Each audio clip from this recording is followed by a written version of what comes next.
can win here 150 times and it never gets old. There's something about this place. The fans are on their feet. Big crash. Oh! Your champion, Brandon Ward. Let's go racing! Brotherly love, brotherly photo finish. Chase Robertson, title number 2. Still the most exciting of them all.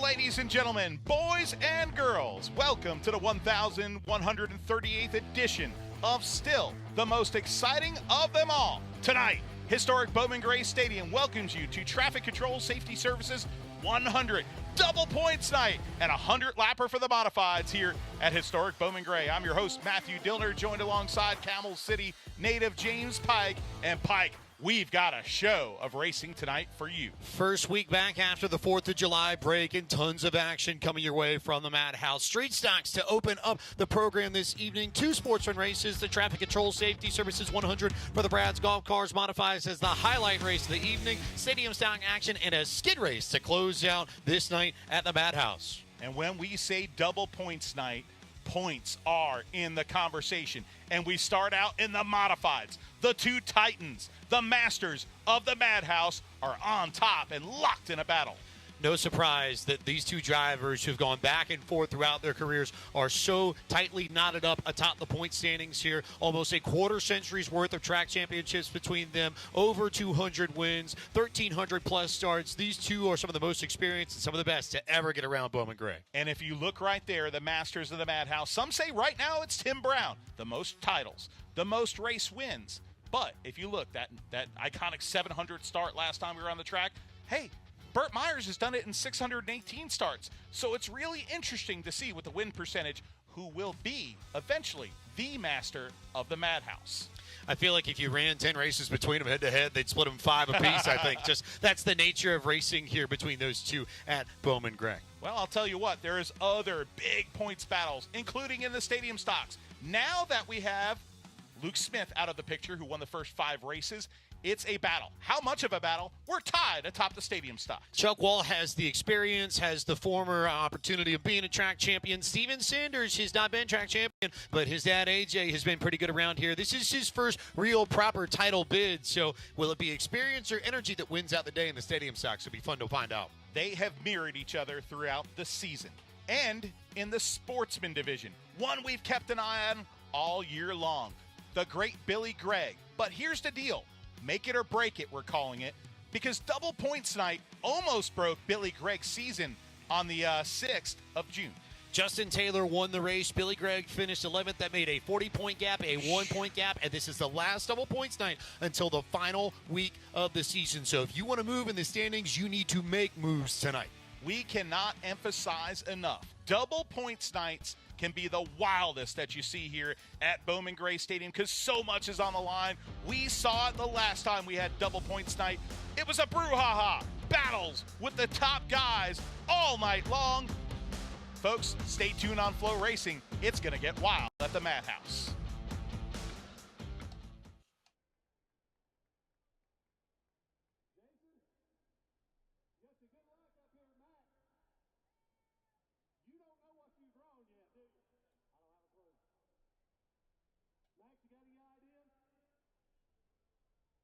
It's a bummer when you don't take the fan challenge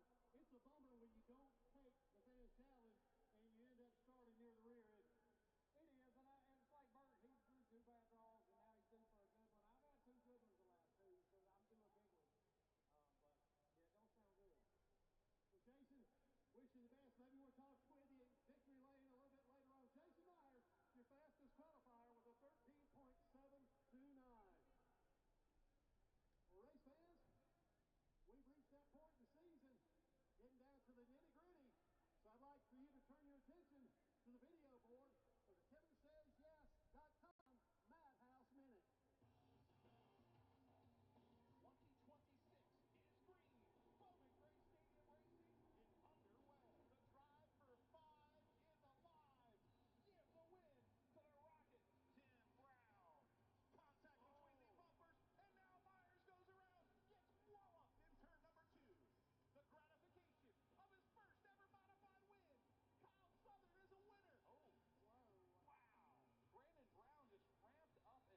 2026 is green. Bowman Gray Stadium racing is underway. The drive for 5 is alive. Give the win to the Rocket, Tim Brown. Contact between the bumpers, and now Myers goes around, gets walloped in turn number 2. The gratification of his first ever modified win. Kyle Southern is a winner. Oh, Whoa. wow. Brandon Brown just ramped up and over. Around goes the 38, and Tommy Neal wins it. Fans to their feet, and the winner is Zach Orr. Huge impact, man. And it's Moser's 4th ever skid place win. Jordan Atkins getting her first ever win at Bowman Gray Stadium. Here they come off the turn. The 19 does it. Levi's your first winner for the Crown Vics. Slate Myers, you're a winner at Bowman Gray Stadium. The 4th generation to win at the Madhouse. Mass chaos here at Bowman Gray. 5 wins in a row to start 2026. Domination. Now a jam car situation. 4 cars locked together. The Peanut, his shell doesn't crack, and he wins at Bowman Gray. Jason Myers gets into your leader. Speedy is around. Myers versus Speedy once again at the Madhouse. Tommy Neal contact goes into the wall. He's going to take Zach Orr out in the middle of the corner. All bets are off. He's on the hood. Donkey strong. Justin Taylor wins the first 100 lapper of 2026. Zach Orr wins his 4th of the season. What is happening in Winston-Salem, North Carolina? Bad to the bone. He does it in the Market USA 100. Give it to Danny Bone.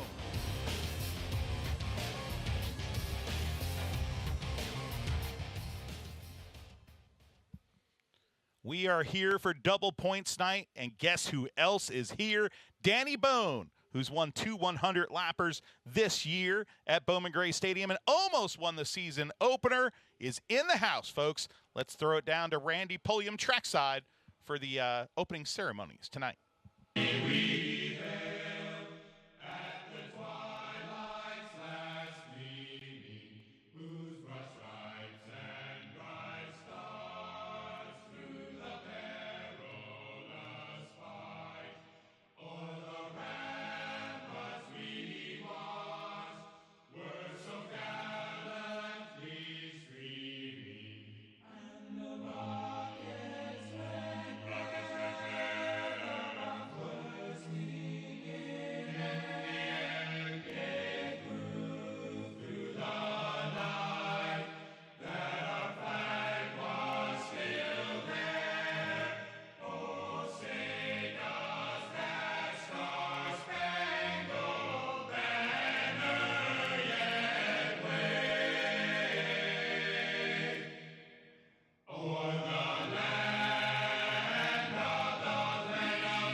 Madhouse, I got to ask you, are you glad to be back at the Madhouse on a Saturday night? Let me hear you.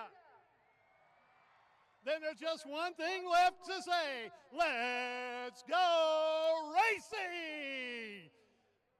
Right now.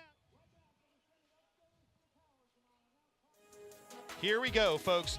Get ready. Buckle up, Buttercup, because we are coming back with the street stocks to open night 1138 at the Madhouse.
Welcome back to historic Bowman Gray Stadium in Winston-Salem, North Carolina, live on Flow Racing, the first feature event, a 20-lapper for the QRC HVAC and Refrigeration Street Stock Division has hit the track. Let's give you the starting lineup. On the pole, the Avery Collision Center at 35 for Andy Avery. To the outside, former stadium stock driver, the number 47 for Victor Flores. Starting in third, the number 19 Horns Garage Machine out of Germantown, North Carolina, piloted by TJ Whaley. On the outside of the second row out of Lexington, North Carolina, in the 7th car, it's Dalton Ledbetter. Starting fifth tonight in the Clifton Plumbing 72, it's the big man Bryant Robertson. To the outside, your points leader, the right choice plumbing, number 16 for Brad Lewis. Starting in 7th of the number 1 SBW Renovation Machine out of Trinity, North Carolina, former street stock champion Christian Joyce. Starting to his outside in the 8th position, the number 4 car, driven tonight by Joey Baker. Starting 9th tonight in the Ceramic Pro, number 68, Emily Lewis. To the outside, the winner last time here at Bowman Gray in this division, the Velocita number 98 for Jaden Cordial. Starting in 11th out of Louisville, North Carolina, racing the Extreme Detailing number 21, it's Wes Glasgow. Starting in 12th out of Logat, North Carolina, piloting the number 88, it's Brian Shoup. In lucky position 13, the 44 of Owen Pendry. And to the outside, in the Mamba number 8 for Zach Staley Racing, it's Mark Davis. Starting in 15th of the 00 Mule Skinner Trucking Machine out of Winston-Salem, North Carolina, it's the Moose, Donnie Martin. And starting in 16th of the number 10 Motorsports on May Machine, also out of Winston-Salem, North Carolina, Kendall Craig Artless. Starting 17th tonight, the number 5 Electroforce Machine for Connor Keaton, the rookie. The number 13 Garage Doors of the Triad car starts next. It's K-Train Kevin Gilbert. Starting in 19th, it's Devin Pendergrass for Bark and Bush Tree Services out of Blues Creek. Starting in 20th of the number 9 TestRoofing.com Machine out of Winston-Salem, it's Brandon Brown, Zach Kogar, and Matt Prevent. 21st and 22nd on this grid. The first race of the evening for the Street Stocks, ready to rock and roll. Well, folks, we get ready. We have not raced in 2 weeks. The fans know it. The drivers know it. The anticipation builds. It's even built for us for 2 weeks. Welcome back to the Madhouse, folks. One of the greatest places on God's green earth. Night 1138 is green. Andy Avery stacked him up in the corner a little bit. He'll get a shot from TJ Whaley as they all stack up. Avery couldn't get going out of 2. He's going to slide back, and Victor Flores, for the moment, will take the lead. Big problems in the back for the 98, but now up front, TJ Whaley noses into Victor Flores. TJ Whaley has daylight. TJ Whaley can't see the daylight. The hood is crumpled up, but he's in the lead. Trouble for Moose Martin, who's pulled it into the infield. Meanwhile, Whaley trying to see around that hood. He's got clear racetrack in front of him, and the yellow flag is going to come out for the first time. Whaley used the front bumper of that 19 to get the lead by Victor Flores. He had a flurry of inside, outside moves to do so. Very aggressive. Possibly could have hurt the radiator on that car, but it looks like no harm, no foul. It might just be cosmetic. There's Moose Martin. If you're Whaley, that's the hope, is Martin's car is going to get a little help from the push truck to get back to the pit area. Moose Martin, the Moose, the Mule Skinner Trucking 00, a winner here at Bowman Gray Stadium.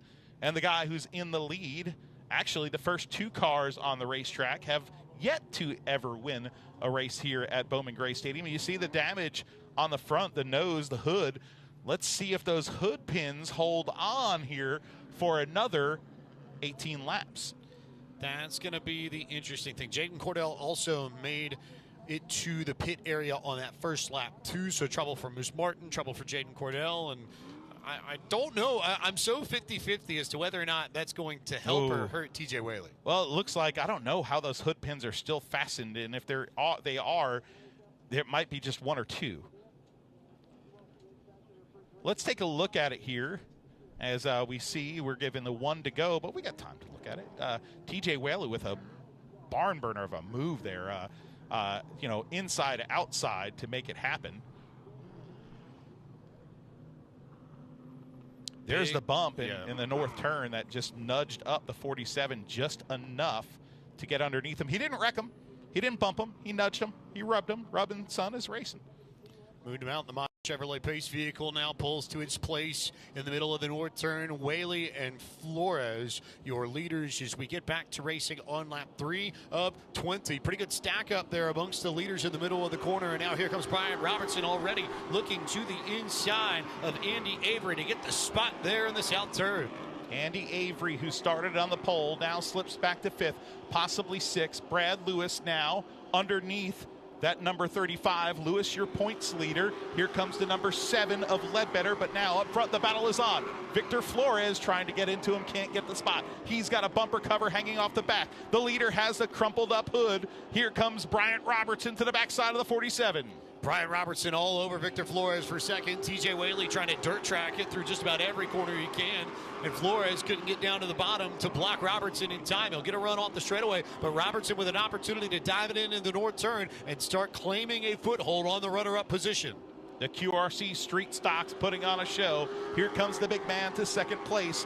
Following in his tire tracks now is the Davis Water Solutions number 1, Christian Joyce, a 2-time champion in this division, now vying for that 3 spot.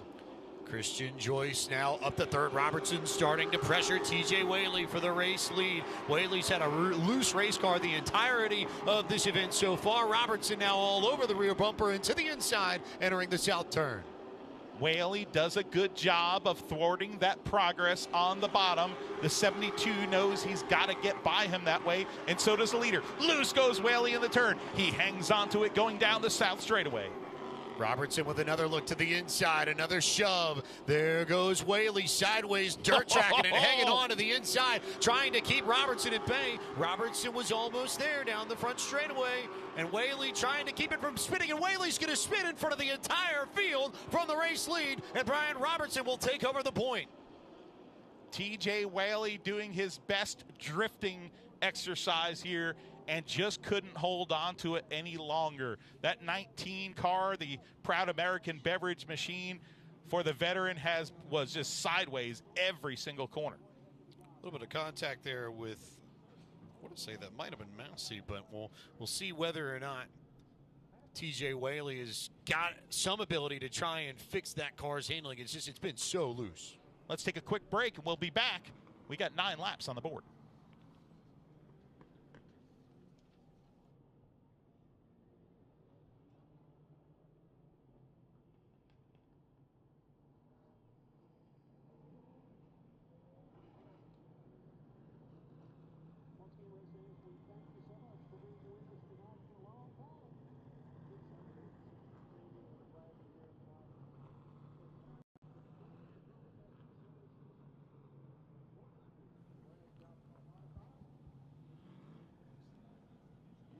Welcome back to Double Points Night here at Bowman Gray Stadium, and you're watching the Street Stocks and watching TJ Whaley's hood get pulled off of his car. He had the lead, but then lost it, and that's the spin that has brought out this yellow. Now, hey, we talk about Double Points Night as we go 1 to go to the green here, and the number 5 of Connor Keaton, he's had a tough go because the draw had Keaton starting 17th. Brad Lewis started 6th. Right now on the track, Brad Lewis, your points leader, is in 1st. And right now 12th for Connor Keaton. Why is that important? That gap right there of positions on the racetrack is double. It's exaggerated so much on Double Points Night. The number 5 car, he's got a lot of work to do right here, Pike, and we're going to have to watch it. If anything, there's an opportunity for Christian Joyce to potentially take over second in the standing, because I think he would leapfrog that 5 machine as things stand. Back to green flag racing. Robertson and Joyce, your leaders, and then Victor Flores trying to hang on to that 3rd spot, but Brad Lewis immediately trying to get to the bottom. Oh boy. The 47 washes up, gets a good run off the turn. We're going to see a battle for the lead. We're going to see a battle for second. Battles all over the famed quarter mile. Bryant Robertson, the big man, halfway in this one. Robertson and Joyce pacing this. Flores has managed to settle into a decent groove, showing a little bit more speed later on in the going. Brad Lewis hasn't been able to get that green and black machine underneath them, and those 4 have spread out the gap. There's a little bit of room if you need it. If you're there, Dalton Ledbetter trying to pile on that 7 machine, but has a rear view mirror full of Emily Lewis. Now we got a spin in the back. The K-Train Kevin Gilbert goes around, but it all started with 5th place points man Zach Koger, who spun his machine machine. He's had a great few weeks with 4 top 5 finishes in a row, and now he's spun a little past halfway in this one. Biggest issue, I think, here for Mark Davis, you see all the fluid and that smoke and the steam coming out. It looks like there was some sort of radiator contact in that incident because something got cut. There was a lot of fluid that came out of that car on the grass, thankfully, so that saves the track crew here a little bit of cleanup. But as it stands, they're going to have to take some time to get that car up. Marky Mark's going to have this car back in the pits there, and you know, his night looks to be done, and there's sheet metal to be had everywhere. Some of the Kevin Gilbert car, damage to the left front of that machine. That car is shedded sheet metal like a you know, big old dog sheds fur. A lot of left rear damage here just from our vantage point on the tower as we get a good look to see how it all goes. Is Big Red, the tow truck here, going to come and try and collect Mark Davis's machine. There is Mark Davis climbing from his car, a former NASCAR East Series competitor.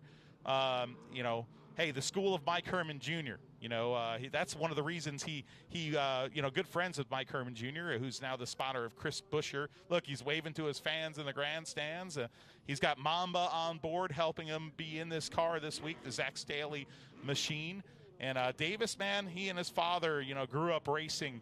And I'll tell you what, Harry was one heck of a guy. And, you know, he loves to do this still, and he's a racer at heart, is Mark Davis. Davis assessing the damage. Here's a shot at what happened. You see the contact with Gilbert and the 30 machine. Oh, so there was contact. Yeah, they just stacked up. It looked like he went around on his own when I was watching. But Koger, what a season Koger has had lately. You know, third, fourth, second. That's his last 4 races.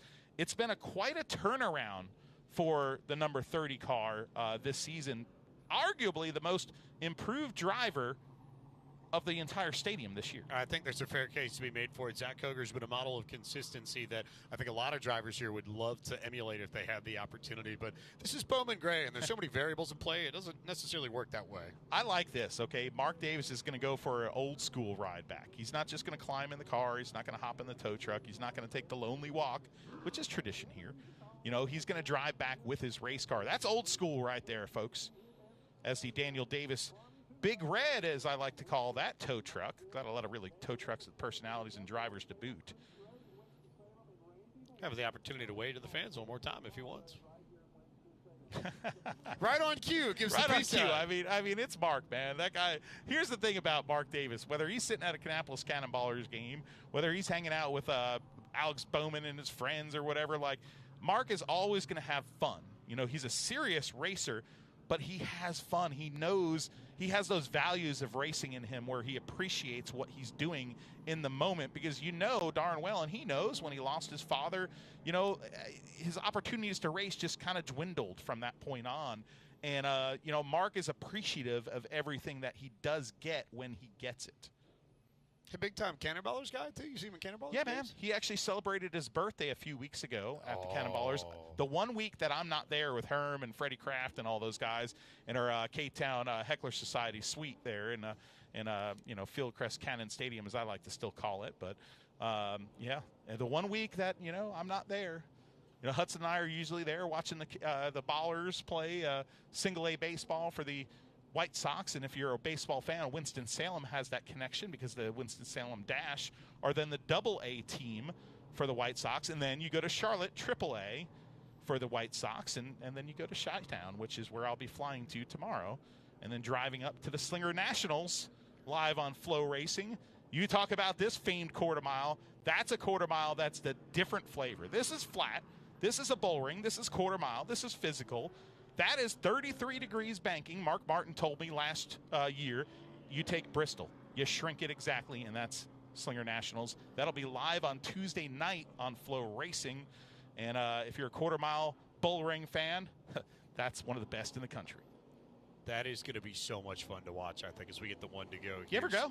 I want to. You need to one day. I would love Bucket to go. list place, buddy. Slinger. Now, I can tell you, I will be going to North Wilkesboro to see the car store in action, and that will come up Thursday and Friday. Thursday qualifying, Friday features, and that, too, going to be on Flow Racing. And then we're right back here at the stadium on Saturday. What a race week, if you're a fan. For the True Lion Federal Credit Union Night of Destruction. Oh, everybody's going to turn off their TV now. Yeah, we're going to have too much fun with that. 12 laps on the Colby's Roofing and Gutters scoreboard right now, and We're about to go back green flag racing. The fans are starting to file in a little late today. It was a little warm today, and they start to file in now. Green flag is back out for race leader Bryant Robertson. Some trouble towards the back.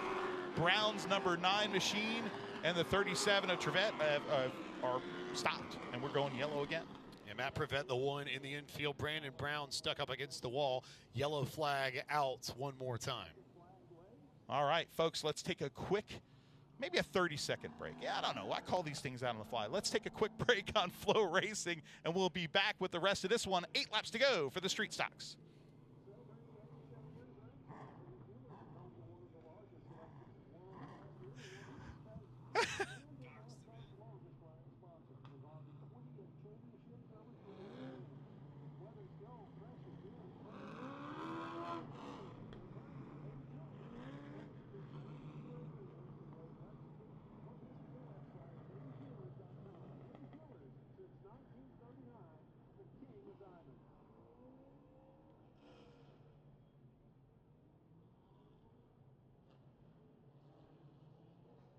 Welcome back to the Madhouse, where Bryant Robertson is on top with 7 laps to go in the street stock, the QRC HVAC and refrigeration street stock feature number 1 on tap tonight. We've got a lot of racing for you. We've got a 100-lap modified race. First, though, we've got a sportsman race. We'll have 2 of those tonight. Twin 20s for the sportsman division tonight. You'll want to wait for that one. That's going to be a doozy. And, of course, the modifieds are the big race of the night. But look at that end cap. Okay, I will say right now, we do know this. 26 stadium stocks, so there will actually be 1 feature event for them tonight, and then that skid plate race. It's just a fun thing. And I think, if anything, everybody's just excited because it's been a little bit with the way the rain delays have played out in the 4th of July break. It's rare that you get 2 weeks off and a 3-week gap between racing action here at the Madhouse. So I think there's a little bit more nervousness as you get a good look at the left rear damage that K-Train Kevin Gilbert sustained in that incident over at the exit of the south turn a few laps ago. And that's important because it's double points night. Now he resets and goes to the rear of the field. He's on deck right now for losing some valuable points. He's 4th in the standings, right behind Christian Joyce, who's now 2nd on the racetrack. Brad Lewis, your points leader, is in 3rd on the racetrack. 4th, 5th, 6th, 7th, 8th, 9th now for 2nd place man Connor Keaton, as I count live on the air, just to prove to you that I can. He can do math. Long Island education. Surprise, surprise. Better than me. I'm not a mathlete. That's why they You're not a mathematician? I am not a mathlete at You're all. not a mathematician? No, Not a mathlete in the slightest. They let my friends in high school do that to the point where I they thought Marjorie would have had your mom tuned in to being a No, mathematician. we're a family of historians and writers on our side. Numbers There's a black flag another being thing. thrown right But now. yes. Who's the black flag for? I believe it is TJ Whaley, the 19 car, that receives the black flag because his right front fender is just hanging off like a hangnail on your right thumb. Look at that thing. He's going to have to go to the pit area and get it ripped off here. But the modern Chevrolet Pace vehicle pulls into the end zone in the north turn, and we're about to go green flag racing again. Big stack up towards the back of the field that strung everybody out, but up front, it's Brian Robertson, Christian Joyce, and then Brad Lewis as Victor Flores is going to get turned. Emily Lewis made contact with Flores, and we'll have another NC811.org caution here in this street stock feature. Well, Flores got the boot, simply put. You'll see that here at historic Bowman Gray Stadium from time to time. You know, sometimes you get a little shot in the caboose, and when you do, it's hard to hang on to these race cars. A little bit tricky there. Flores, if anything, that weirdly might have helped Flores in a way because his rear bumper was fluttering about in the wind the same way that Whaley's right front fender. So that black flag could have potentially been for Flores as well, in addition to or in opposition to Whaley, but that bumper's cleaned off. So now Flores at least doesn't have that concern, but is now going to lose all the track position. So they will continue to work their way around Bowman Gray. Flores is going to get help with the pace car. We'll take a look here and see what happened, courtesy of our friends at Hudson Auto Works. You get a good look at TJ Whaley's machine. I think he was going to green here, and he was like, hey, how can I shed this fender off my car because I'm getting the black flag. Look at this stack up here. Oh, a little polka, polka, polka right there with the accordion. I'm going to Wisconsin this week, so I love polka. And then here towards the front of the field, you'll see Emily Lewis on the right. You see it right there. She got into the 47 and turned him around. Victor Flores has done a donut there in the middle of the grass. He's got a perfect circle. Yeah. It looks like we could make a smiley face in that thing. We can make a smiley face in that circle. I mean, what do you think there? You know, look at that thing. Yeah, good job by our camera people right there. Yeah, nice little swirl there. It did look like a little smiley face in it already. I mean, Victor Flores, race car artist. The nerd in me says that looks a lot like the old Sega Dreamcast logo from way back in the day, the late 90s. It does. Right? It does. Right. Hey, look at this. Look at this perfect donut. Beautiful job. Artistry right there. How about our wonderful production team here getting the shots of Victor Flores, creating art in the infield? Fabulous work. Fabulous work. Well, folks, we're going back to green. So the artistry is done, and now will we see the artistry of the number 1 car trying to work his way around the KG veteran, who will likely be holding to the bottom by that light gray strip known as the Turtles. Green flag is back out. 15 laps on the board. Front three are able to get away. It's the Lewis's, Brad and Emily in third and fourth. Christian Joyce trying to find a way around Brian Robertson. Nothing yet. Brad Lewis peeking. Kendall Craig Hartless making a move to the inside, a little bit further back, trying to gain some track position. Pendergrass has spun. Devin Pendergrass, the number 14, the rookie competitor, has spun in the south turn and brings out the yellow flag. That is, well, it's his 7th start in this division, starting first foray into motorsports this year. A little bit trouble further back, and there's just a teensy bit of smoke, and you can follow that line right on the edge of the screen and see the fluid that is coming out of that machine. And track services crew that is always so excellent here at Bowman Gray likely going to have to put down a little bit of speedy dry to sort that out. I think there's going to have to be more cleanup than I think they would have initially wanted. I can't control whether or not liquids get spilled, but and you can see it there even better on that backside, just a trail of fluid coming out from underneath that machine. There's the Styles B Toria. I hope I'm saying that right. That's actually a hair salon. Styles by Toria? No, Styles B. Styles B? It's Styles B Toria. Here's the replay. His wife owns that place to get your hair done.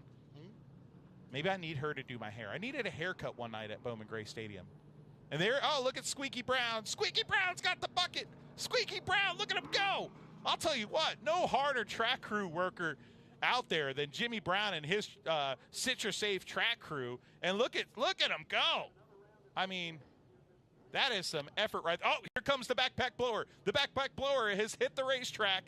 This is efficiency at its best. You got the Steelman's Ace Hardware bucket churning out the speedy dry. You got the yellow flag out there. She's watching them. Here comes the pace car by. This is one of the best track crews in America. People, we used to sit there and go, what is this, the Keystone Cops?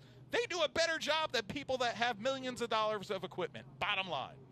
Poetry in motion. Poetry in motion. And he's saying, stop, stop, stop. We got to go. I've always thought that Squeaky Brown would be a good poet. Have you ever hung out with him at Kermit's? I mean, the guy is, he's colorful. Be a good jazz artist, too. I mean, I'd say so. He could blow a mean trombone. Like the Squeaky Brown trio sounds like a great jazz trio. Or quintet. Or quintet, yeah. Yes. I would listen jazz. to I'm a smoky bar-filled jazz guy, not a smooth. I'm not Kenny G. I'm Miles Davis. I'm John Coltrane, okay? I'm Thelonious Monk. I didn't think I'd talk about Thelonious Monk and Squeaky Brown. I'm here in the booth, that's why. Yeah. I'm just happy that you know who the Thelonious Monk was. Yeah, no. Great piano player. Dad's been a long-time musician, so I'll give him credit there. He's got a soft spot in his heart for some of the greats of jazz. Look at Jimmy Brown. Jimmy Brown's out there getting it done now, too. That is the head of the track crew right there. He's on the radio. He's got a flag.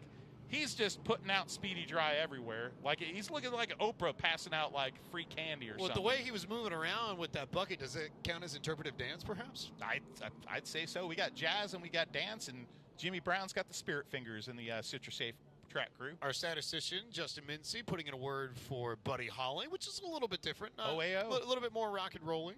So yeah. Buddy Holly had great glasses, by the way. I think he learned it from Paul Radford. the origin of the Clubmaster in the United States, at least so far as it being a popular style as Yes. Well, folks, hey, this is historic Bowman Gray Stadium. There's a lot of history here. This place, of course, built 1937. Started racing that first year with midget car racing. If you're a big midget car race fan, you know what I'm talking about. But the midget cars tore up the place. Okay, so they didn't have racing here again till 1947. And when they did, the guy that promoted it, he walked. He left town. When he left town, he left the city holding half the bill to pay this place. The city of Winston-Salem was pissed off. They said, no more racing for you, until Big Bill France came in with his friend Alvin Hawkins and said, hey, how about we promote races? They said no. And he said, how about we pay that half of the paving bill? And they said yes. And the marriage has continued to this day. NASCAR's longest running weekly racing series racetrack. And in 2026, it entertains the masses live here in Winston-Salem and live on Flow Racing. 5 laps to go for the QRC HVAC and refrigeration street stocks. Green flag is back out. Robertson now in the lead. Christian Joyce on his back bumper. Will Brad Lewis, the points leader, pounce? How much is Christian Joyce going to push the issue? How much will Brad Lewis push the issue? If Joyce does it, there is a car stopped over in turn 2. Yellow flag is out once again. This is a tough one because there's guys in the back on double points night that want a full race. Guys in double points night that want to finish this one. This division has been plagued by shortened races. 4 out of the 8 races thus far in this division. That is half the races. And now the time limit has hit. Bryant Robertson is the winner. Time limit again for the street stocks, and Robertson takes it. Sometimes you can treat these like races that could potentially be rain shortened, and sometimes it's better to just go get the track position than to save your stuff and wait. And Brian Robertson took advantage of that nicely, and now will find himself in Carolina Wood Floors victory lane once again. Brian Robertson picks up the win in the first race of the evening for the QRC HVAC and Refrigeration Street Stock Series. It is his first win since he won the big 50-lap race for these drivers back on the 9th of May. All right, Robertson with that checkered flag, second win of the season for the big man who gets this victory. Brian Robertson, a 6-time career winner here at Bowman Gray Stadium. Of course, 3, now 4 in the street stock and 2 in sportsman for the big man. 5 Point Tire and Auto on board, of course, Clifton Plumbing, but Turn and Burn Hobby. He owns an RC racetrack over in Midway. That is an awesome place to bring your children to get introduced to racing. It is a lot of fun. He also ties Fonty Flock for 192nd all-time on the wins list as well. What a deep cut, Justin Mincy. I'm about to say, that's a certified Justin Mincy stat. So how about this? We'll dump the stats. How about we throw it down to PA announcer Chris Carter, who's going to have the pleasure of interviewing our street stock winner, Bryant Robertson. Here he comes. Here comes the big guy. Let him hear ya, Brian Robertson!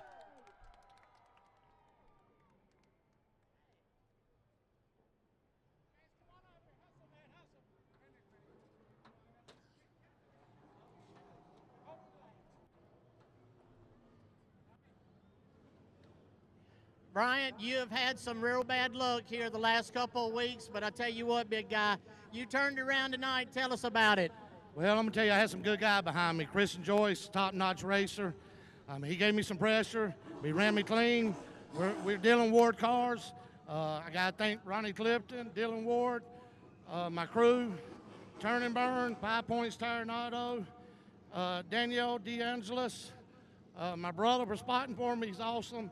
And like I said, all my guys and my wife are letting me do this. Way to go, brother. Proud of you, man. One more time, Brian Robertson. Folks, stay tuned, because guess what? The first 20-lapper for the Twin 20s for the sportsmen are up next.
Welcome back to historic Bowman Gray Stadium, a carnival of speed, thrills, and excitement here in Winston-Salem, North Carolina. The first sportsman race of the night for the law offices of John Barrow Sportsman Division is on the track and ready to battle for 20 laps times 2 tonight.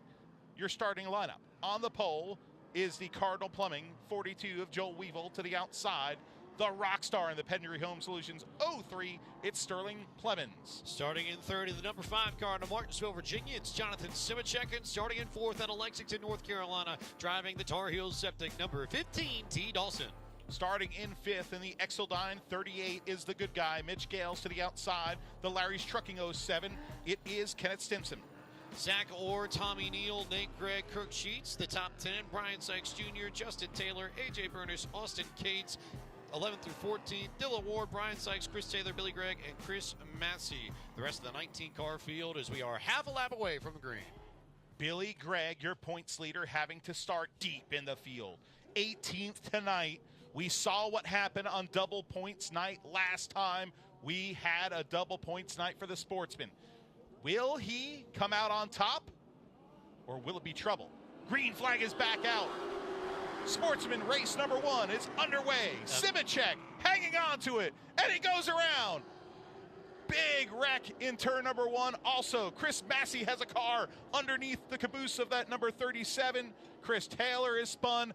Mayhem here in lap number 1. T. Dawson, I think, also collected up in that as well, as we get a lot of cars spun around in the south turn. The other big point of this, I think, worth noting. And that's Weevil, by the way, too.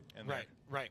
But Sterling Clemens and Tommy Neal shot straight to the front. And they are going to control the pace early. And Mitch Gales now getting back in line, I guess. This is going to be interesting here. This definitely shook up the front of this lineup here. We had Joel Weevil, who elected to start in the rear. There is the 5 of Simicek starting this race, and he gets in the throttle, and the thing just jumps completely sideways, tries to throw it in the turn here, and just it gets around on him. I honestly can't tell if he had help, but he was already so sideways that I don't think it would have mattered. No, it didn't. I mean, you look, he was all sorts of sideways the whole entire time. That's a tough one for him right there, trying to start at the front of this field and have a good night. And great job by everybody to get around this, except for in the rear. I think the big question here is, did Mitch Gales come to a complete stop at any point there, or did he ever just so slightly keep moving? He is trying to make the case with race control that he continue to move as they're trying to separate Massey and Dawson's machines. Gales has pulled up to the 4th position, which is about where he was running. It was close. And so we're going to see whether or not race control deems that he stopped, in which case he would go to the tail end of the field, or if he continued moving, in which case he would keep his track position. So they are going to untangle these machines, try and work their way out of what sort of madness they've got. Let's take a quick break on Flow Racing, and we'll be back. We only have 1 lap down, and we already have carnage, but we have 20 laps for the Sportsman right after this tow truck Jenga.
25 modified.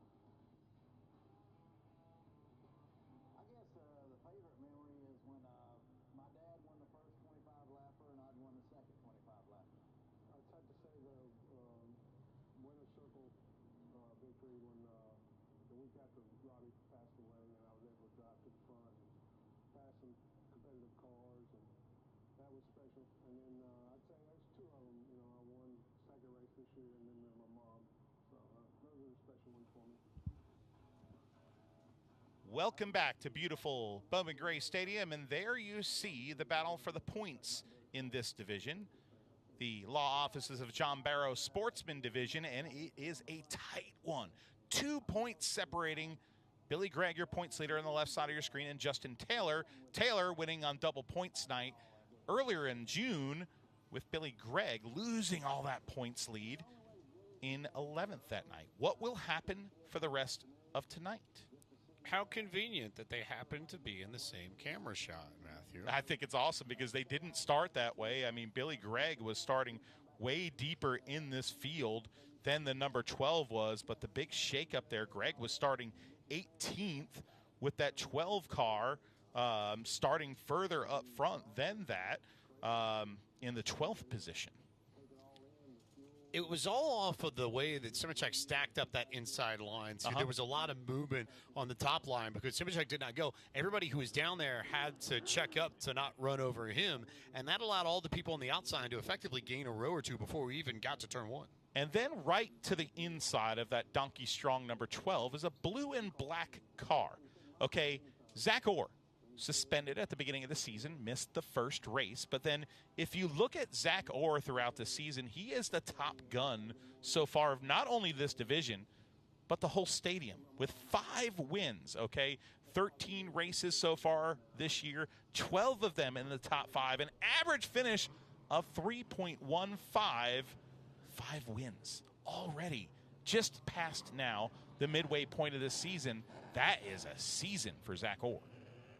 Zach Orr, pretty good at driving a race car, but that's not anything we didn't really know already, right? Yeah. He's one of the winningest drivers in this division of the last handful of seasons. Yep. And I think even though the points might not necessarily be where he wants them to be because of the suspension and the fact that he's effectively played catch-up by a race's worth, he's been pretty darn good otherwise. Yeah, he sits 5th in points right now in this division, and of course that is a handicap to come in to this with, you know, a missing race. But you just look at the performance and it's unmistakable, the greatness of that team this year. And you know, one of his sponsors was here this morning and was actually, you know, driving his car in practice, getting some laps in the car himself. And Joe Weevil, of course, who's in this race as well. Joel, one of his sponsors, Cardinal Plumbing, also getting into this division. So it's cool. You see people all the time that graduate from different ranks of racing. And even at Bowman Gray, we see people that are sponsors. You know, we see Zach Taylor, who, you know, his father-in-law is the points leader in the stadium stocks, and he was selling donuts here, and so much of the family is involved here, and he himself now is a front runner in the stadium stock division. So, you know, whether you're in the grandstands or a sponsor in a car, everybody gets hooked to Ye Old Madhouse. Ye Old Madhouse. You make it sound like a classic, like, German restaurant. I kind of like that. You keep on talking about German, man. I'm going to Wisconsin, man. I really want some schnitzel. They should have a schnitzel and donut combination. There's the little donuts. Fire up the Facebook, folks. You'll get ticked off anytime I mention this, but it's one of the greatest concession stand items. You got that. You got S&P lemonade. You got the Yadkin River, I think, pork skins down on the front straightaway. This place is chock full of goodies for race fans, so make sure you get your butt here on a Saturday night in Winston-Salem, North Carolina, and enjoy one of the great spectacles of motorsports. Chock full of pork. You played that one, didn't you? I mean, I just you never know what's going to come out of my mouth, just like you never know what's going to happen at the racetrack here at Bowman Gray. And my son Hudson's sitting behind me, and he knows darn well he's been coming here since he can talk, not even. And you just never know what you're going to see. And right now, we're going to see a green flag. Only one lap on the board for the Sportsman division, and the Rockstar is your leader. But don't look now. one of the most polarizing drivers in this division, sits second in Tommy Neal, and Mitch Gales to the backside. Mitch Gales, maybe a little payback there for what we saw earlier in the season. Tommy Neal hangs on to it, though. Neal hangs on. Gales had the opportunity to finish that and chose not to. File that one away for the memory banks, depending on how this race progresses. Meanwhile, Sterling Plemons has opened up a half a straightaway lead on everybody else, and it is an absolute brawl between the Zero Hero Kirk Sheets and Justin Taylor. The Zero Hero slips up in the north turn. Sideways goes the Zero. Give the spot to Justin Taylor. That's P4 for Taylor. Here comes Zach Orr knocking on the door. He gets the run coming off of turn number 2. And Orr now to the bottom to get around the Zero Hero, Kirk Sheets. Orr's got the hole on the inside, and the Gregs are going to try and make sure they get there before Kirk Sheets can close it to take the positions as well. There goes Billy to the inside. Nate now following. One car slow just ahead of this, entering the north turn. They're going to have to work their way around it, but pass made, job done for Billy. Pass made, job done for Nate, and that was really close for Brian Sykes Jr., who almost got squeezed in the middle and had to run into 2 cars and almost had to check up to make sure he didn't run people over. Sykes Jr. returning to the seat of his 99. They found out they had a major issue with it, was going to run his dad's car, but then the rain out gave them the time to get this 99 back on track. Now, the points leaders sit in the 4th position and the 6th position. 4th for the 2nd place points man, Justin Taylor. 6th for Billy Gregg in the black and silver, 98. But your leader right now, it's Sterling Plemons, and it's a walk-off. If anything, Tommy Neal's been able to maintain this gap once we've gone green flag racing, and at some point Sterling Plemons is going to catch lap traffic if we continue rolling at this rate. 8 laps to the board. It is Plemons in control. Then you see the gap to Tommy Neal, and then Justin Taylor and Zach Orr and Billy Gregg. Now the rest of the top, or rather top 6, Mitch Gales in the mix there too in 3rd. Mitch Gales had a little contact with Tommy Neal. We talked about that a few weeks ago. The big finish coming to the line where Tommy Neal knocked him out of the way unapologetically, now halfway in this one.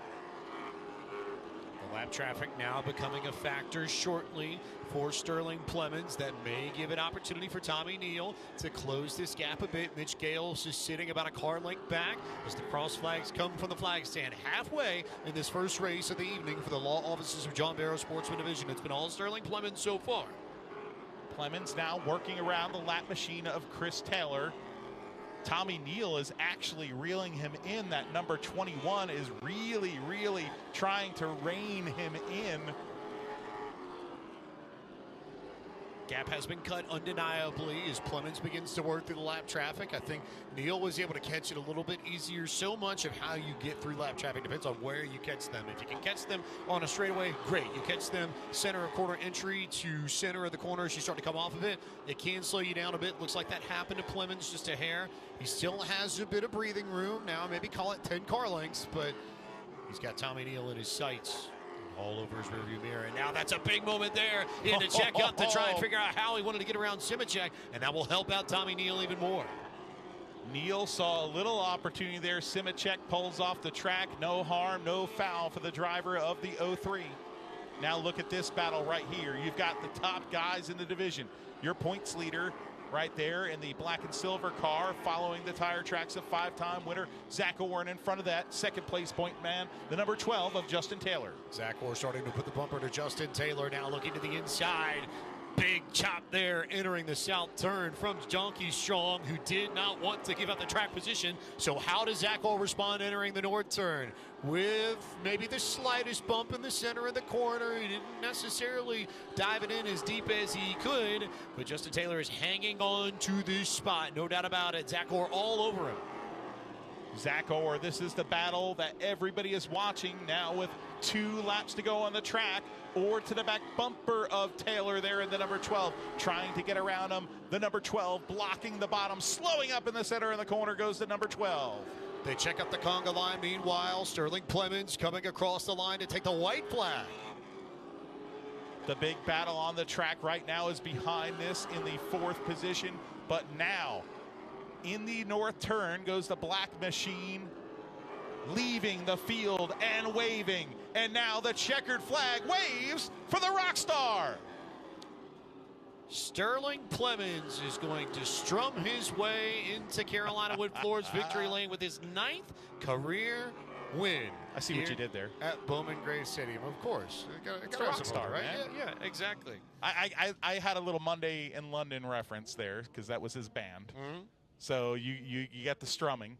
Sorry if we're getting a little cheesy on you, buddy, Sterling Clemens, but you are the rock star of Bowman Gray Stadium, especially tonight. This win ties him with Tim Dwiggins for 40th place in the all-time wins list in the law offices of John Barrow Sportsman Division. And Sterling Clemens had a fast piece. He got out front after everybody got stacked up on that initial start. Had to navigate the lap traffic. I don't think it played in his favor as much as it did Tommy Neal, but sometimes all you need is the track position, and all you have to do is execute 20 laps. And credit to Sterling Clemens. We've seen plenty of people find ways to screw that up. Tonight, Sterling Clemens held his own.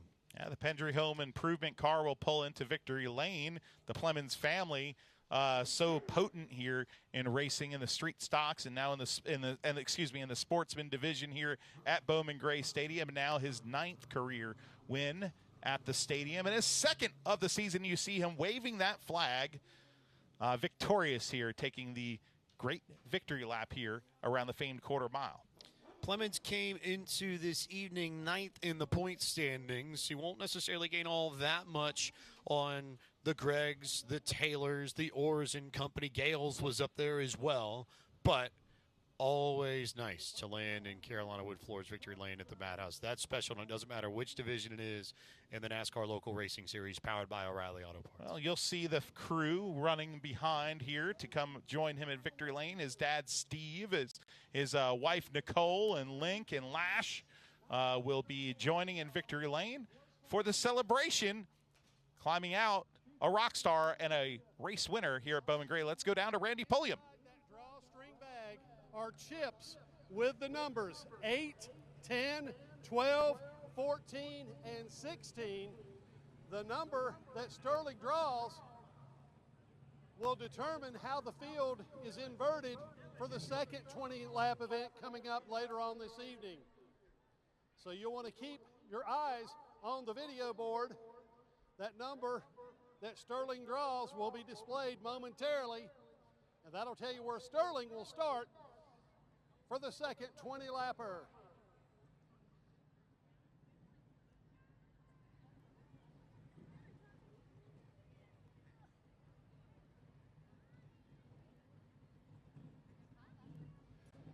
Here comes, race fans, Sterling Clemens. Sterling, let's head over here to the Carolina Wood Floors Winner's Circle.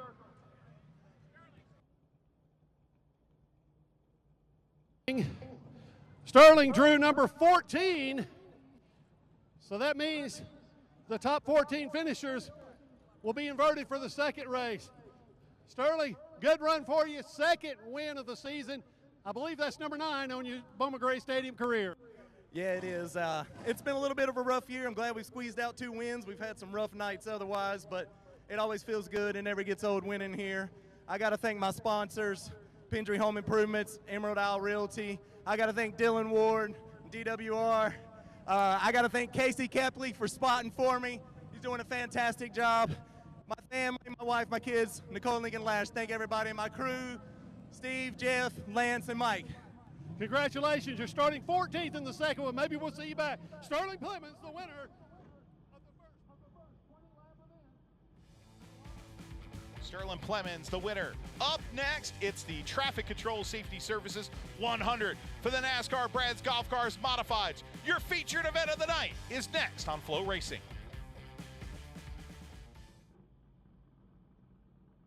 They qualified. Then there was a full field redraw. Here's how they roll off. Starting 26th. He took the fan challenge. He was the 2nd fastest qualifier. In the Wagner Appliance, Apex Steel Structures and Pride Chimney Sweep, car number 51 from King is Junior Snow. Starting 25th. He was your 3rd fastest qualifier. He also took the fan challenge. In the Taylor Auto Park, Marvin's Garage Doors, car number 16 from Mount Airy is the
Folks, a special one tonight for the NASCAR Brad's Golf Cars Modifieds because 4 Flemings are going to compete in one race. That is right.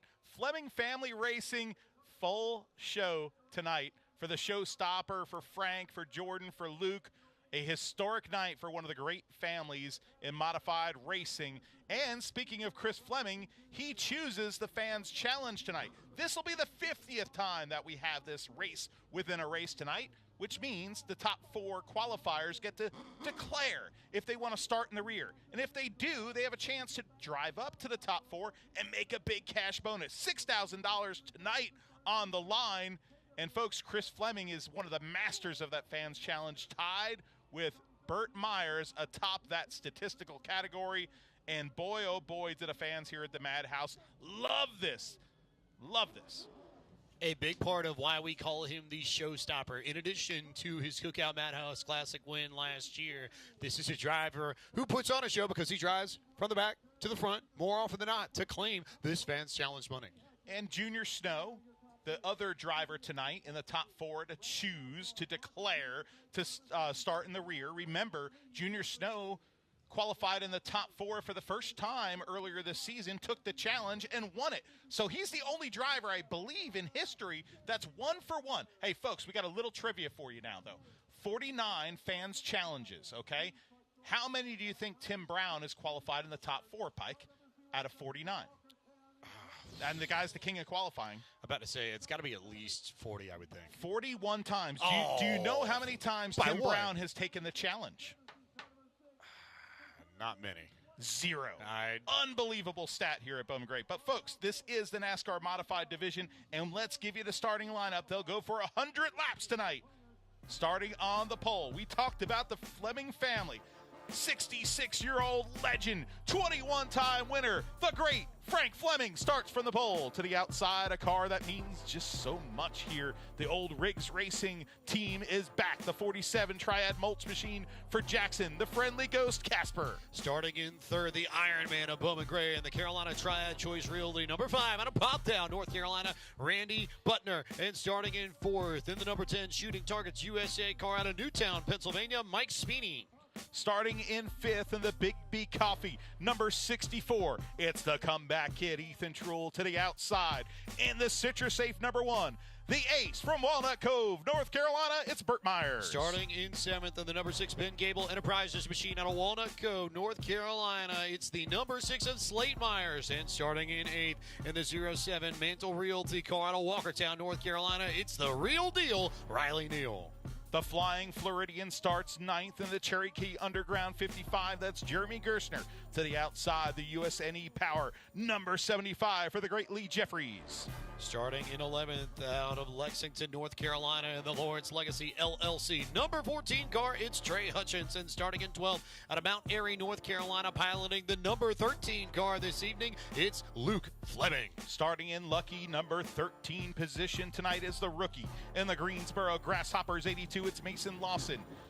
Starting alongside in the Choice Tire and Automotive number 4, it's the working man, Jason Myers. Starting in 15th in the number 69 car out of Winston-Salem, North Carolina, it's Brian Lofton. Starting at the outside of row 8 in 16th in the number 39 Old Well Tavern Machine out of Winston-Salem, North Carolina as well, Gerald Robinson Jr. Starting 17th in the legendary Garage 44, it's Daniel Beeson. To the outside, a 2-time winner so far in 100 lappers, the North American Construction number 57, it's Danny Bad to the Bone. Starting in 19th out of Tobaccoville, North Carolina, racing the Pulliam's Hot Dogs number 83, it is the Rocket, Tim Brown. And starting in 20th out of Mount Airy, North Carolina, racing for Choice Tire and Automotive in the number 71, it's the Mayberry Bullet, John Smith. Starting 21st, in the El Padrino Mav Music 00, it's the Flying Taco, Danny Probst. To the outside, the Steelman Ace Hardware number 9 for Kyle Southern. Starting at 23rd out of Mount Airy, North Carolina, racing the Taylor Auto Parts number 99 machine, it's Jordan Fleming. And starting in 24th outside of row 12 of the number 17 Hindsight Management car out of Advance, North Carolina, the rookie Lonnie Oakley. And the rear of the field. This will be the show within the show tonight. Starting in 25th, the Taylor Auto Parts number 16. It's Chris Fleming trying to come from the rear to the front for the $6,000 bonus alongside the Wagner Appliances. 51, it's the Snowman, Junior Snow. 26 cars that will start this Traffic Control Safety Services 100. A note about the two drivers on the front row. Frank Fleming starting on pole, 267 starts, 21 wins at the Madhouse. Jackson Casper starting outside of the front row in P2, 3 starts, no wins. That's about as polar opposite as you're going to find, I think, when it comes to youth versus experience here.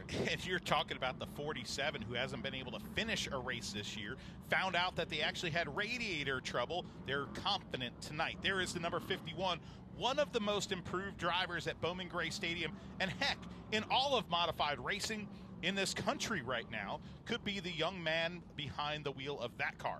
1 for 1 in fans' challenges. Can he make it up to the top 4 tonight and get the bonus? If he wins it, $6,000. If he splits it and Fleming does it with him, they split it, $3,000 each. Who gets the money? Who gets the win? Who gets the points? Oh, and wait, it's double points night. Oh my gosh, we've got 2 points. Yes, separating the leaders. We talked about it earlier tonight between Tim Brown and Burt Myers. Burt Myers with the points lead right now, but so many plots going into this Traffic Control Safety Services 100 that it's just going to be, it's set up to be an absolute classic. And a pivotal race at that. I think that's the biggest thing to me, is that this race with double points is going to carry a little bit more weight than all the rest so far as the title chase is concerned, rolling into things. There's the top 5 in points coming into tonight. Burt Myers leads by 2 markers over Tim Brown. Speedy, Junior Snow, Slate Myers a little bit further back amongst the top 5, but again, double points night. We've seen the gains that can come. We talked about it in the Sportsman division earlier between Taylor and Greg and how a 40-point gap was cut to 1. It's not probable, but it is possible. That is the most important thing. Anything is possible, just like Kevin Garnett said, when you factor double points into account. As the 1 to go signal comes from the flag stand, next time by, we're going green. Of note, when we're talking about that points battle, Tim Brown testing that number 83 orange, Dayglow orange machine this morning. Well, he chose to go with the Hayes Jewelers Special, the blue 83 tonight for the second place points man. Well, Pike, 1 to go. 1 popsicle stick in the air from the flag man. NASCAR's original division. These are the drivers that live by the grace of God and 600 horsepower. And tonight, a legend starts the Traffic Control Safety Services 100. The mods are green, and disaster at the start for Casper. Whether or not he got help, it was hard to tell. They stacked up on the outside, but your first NCAA 11 caution in trouble for Lee Jeffries as well on the front straightaway, who has come to a stop right past the start-finish line. Lonnie Oakley also stopped a little bit before the end of the Cup Series restart zone. Oakley with some damage, but on the front straightaway, one of the other big plots, Lee Jeffries. There's Oakley 17, now coming up further here towards the start-finish line. The white and blue number 75 of Lee Jeffries with right front damage on that USNE Power Phoenix packaging machine, and that looks like the end of the night for him. And you see damage to the air cleaner right there of Lonnie Oakley's machine, and he must have got up under somebody. The bumper now being thrown aside. No front bumper for the driver, the rookie, the number 17. A heartbreaker there for Lee Jeffries, who was so excited about this. They made some upgrades to that car over the break, and he won't even get the chance to showcase what it could do. As you see the stack up there, and just really hard to tell. But Casper gets in the fence. It's so tight on those restarts, and Casper gets in the throttle. The car the rear end of the car comes around a little on throttle with him. There's not much room. You're talking about like a sheet or two of loose leaf paper at times between these 600 horsepower modifieds, and it's a delicate dance of horsepower, agility, and just brawn racing style, and you just saw it bite him right there. Lee Jeffries going to get that car towed away. Oakley has managed to drive his car back around. And we will take a break and then be back with more action here for the NASCAR Local Racing Series, powered by O'Reilly Auto Parts, live from Bowman Gray Stadium here on Flow Racing. Don't go anywhere. We'll be back shortly.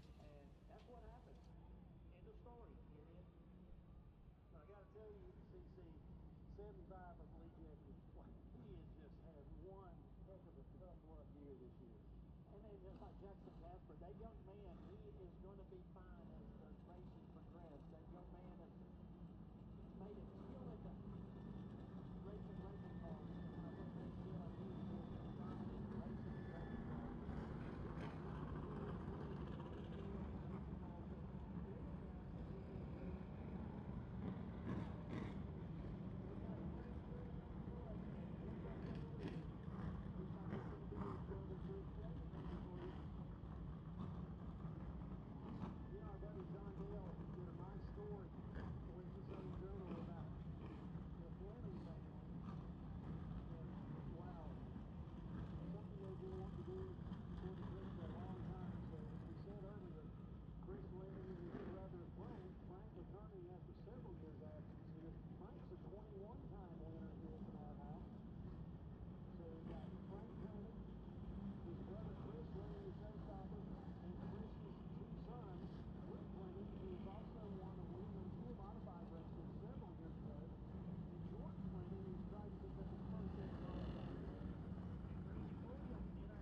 Welcome back to historic Bowman Gray Stadium for night 1,139th here at the Grand Madhouse in Winston-Salem, North Carolina. And the NASCAR Brad's golf cars modifieds are on the track, and they weren't on green flag racing very long. Hudson Auto Works replay. Let's see right here. You see the 47 get into the throttle and get sideways, and you see what happened there is when he got sideways, it put him into Frank Fleming's car, shot his left front tire into it, which just caused all of this.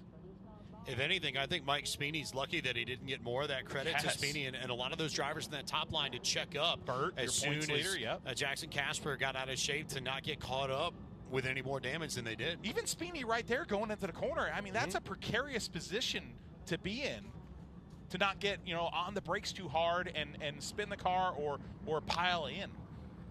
When you're the first person, especially in line behind somebody who has an incident like that, you are exponentially the most vulnerable person in that stretch. Yes, you are. Indeed. And there are the crews right there. You see them in turn number 4 overlooking the racetrack. Not the spotters. The spotters are actually generally up above the grandstands, standing on the stadium's facade on the top, and they kind of look over the stadium down into the bowl, and they have a great view here for a spotter. Let's see. We also have Luke Fleming rejoin the field, so the Fleming family is in full force tonight, 4 of them, and Frank Fleming now taking the choose. He's not used to doing that too much here at Bowman Gray Stadium, but he takes the bottom. Randy Butner takes the top. Speedy goes to the bottom. Burt Myers to the top behind Butner. This could be a very interesting restart. Double file, make you smile, like Ben Dodge always said, and double file with the choose cone makes it so wild and entertaining here at the Madhouse. Worth remembering, though, that we still have over 90 laps of competition to go. A long way from figuring out who is going to settle this. So maybe if you have an opportunity to go get something, go for it, but more often than not how it works as the modern Chevrolet Pace vehicle pulls to its place in the north turn. Green flag is delicately back out as contact ensues again.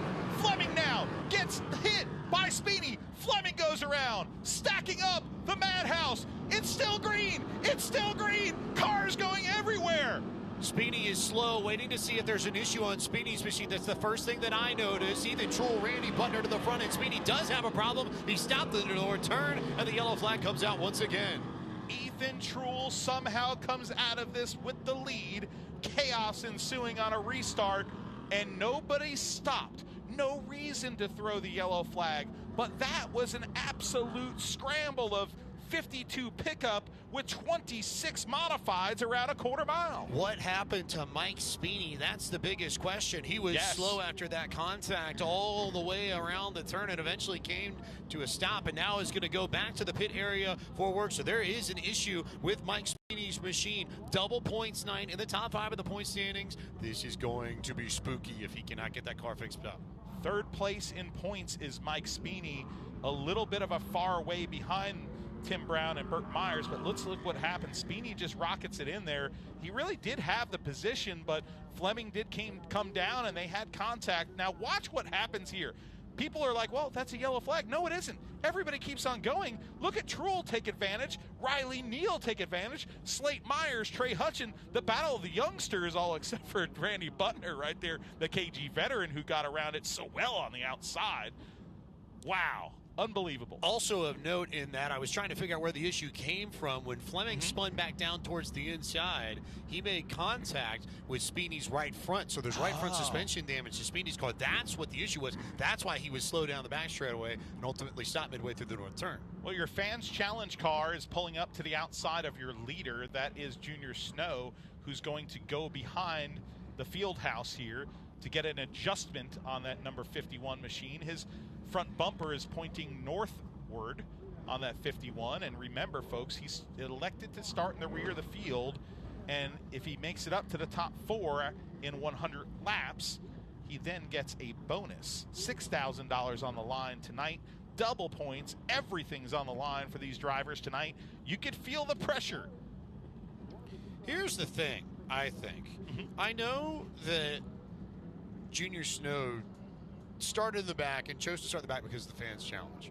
Yes. However, with the way this is played out up front to start this race, has it maybe been a bit of a blessing in disguise for him, I think? Yes, it has. This has been a wild to start so far to this race with Frank Fleming, some contact there, Jackson Casper with that contact on the initial start.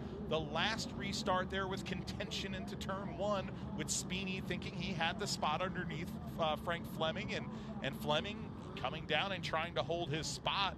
Fleming now recovers 8th on the pylon right now. Well, there's no pylon, but 8th on the scoreboard right now will be the pole sitter Frank Fleming in the 73 machine. And now Ethan Truhl assumes the lead with the great Randy Butner, the Iron Man of Bowman Gray Stadium, sitting in second in that Amanda Tucker number 5. No one with more starts than Randy Butner, but who goes to the outside? He does. Oh, I love Randy Butner putting it to the wood on the outside. That's a gutsy move. Slate Myers going to go up top. Burt Myers going to follow. So you've got a pair of Myers, father and son, on that high line. Frank Fleming is going to take the high line as well, as will Danny Bone, as will Daniel Beeson, who goes up top. Jason Myers, all 3 Myers going to start on the outside. That is a stat for your books if you're keeping score. Second row, look out for the second row. We've got some youngsters up front, and the second row is full of them. A driver that has 2 wins now on the outside of that second row in Slate Myers. A driver hungry to win his first ever stadium modified win on the inside. That's Riley Neal. Green flag back out. Truhl on the inside. The number 5 of Butner to the outside. Side by side they go. Nerf bar to Nerf bar. Down the east straightaway. Truhl in the lead. The number 5 hanging on the outside. Here comes Riley Neal trying to fill the hole. Butner going to slide into the second spot and immediately cut down to the bottom. Neal's going to try to work to the outside, maybe pull a crossover on the back straightaway. Not yet. Slatemeyer struggling to get going on corner exit. That's why that inside line got gapped up a little bit. So now Myers will slide into 4th, then Trey Hutchins, then Burt Myers, and then how about the flying Floridian, Jeremy Gerstner, running in the 7th spot just in front of Danny Bone, the 100-lap master. Top 8 separating themselves from Frank Fleming in 9th. Keeping an eye in the rear of the field, Tim Brown working his way underneath the 44 of Daniel Beeson. Little bit of contact back there with Beeson's blue 44, the number 83 working to his inside on the back straightaway right now. Beeson gets the spot, keeping an eye on your second place points man, the number 83 of Tim Brown. Tim Brown with work to do. He got sort of stacked up. He was the ones who drew the short straw with the way that they all decided to stop up on that incident over in 2 when Fleming got spun. And so he's got work to do to climb back up the leaderboard. Time to do it, but work to be done just the same. Ethan Truhl still in control of this, though, as the leaders work their way around lap traffic. And now here comes the 44. There's the 83. And you see it, they're getting around Frank Fleming's car. Here comes Beeson underneath Fleming. Look at the 83 trying to work his way up. Remember, he's chasing Burt Myers in this championship 2 points behind, and Myers is several spots ahead of him here on double points night. Behind them is the family Fleming, Chris Fleming, Jordan Fleming, Frank Fleming, and now Gerald Robertson is stopped on the front straightaway. Brings out our third call, 811 before you did. Caution here at Bowman Gray Stadium. We are going to slow these cars as Track Services cleans up Gerald Robinson's Jr.'s machine. Let's take a quick break. Live on Flow Racing, we'll be back with the 180 laps to, 80 laps to go.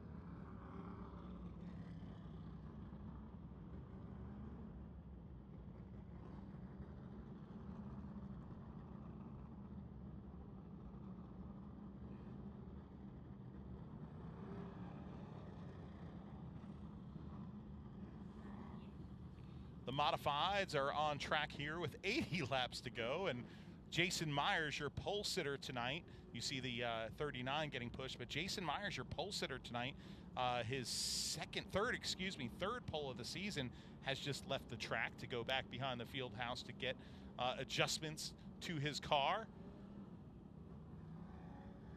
Myers having a pretty good season in qualifying right now. He is your pole king of the season, actually tied with Bert, his brother, with 3 poles so far this year. I believe the next time we come around, I think we'll see the cone. It looks like Matt Garrison will be putting that out. Folks, if you've never been to Bowman Gray Stadium, there is no electronic timing and scoring yet. They're testing it tonight for the very first time. These NASCAR modifieds, as Jason Myers enters the track, have transponders on them.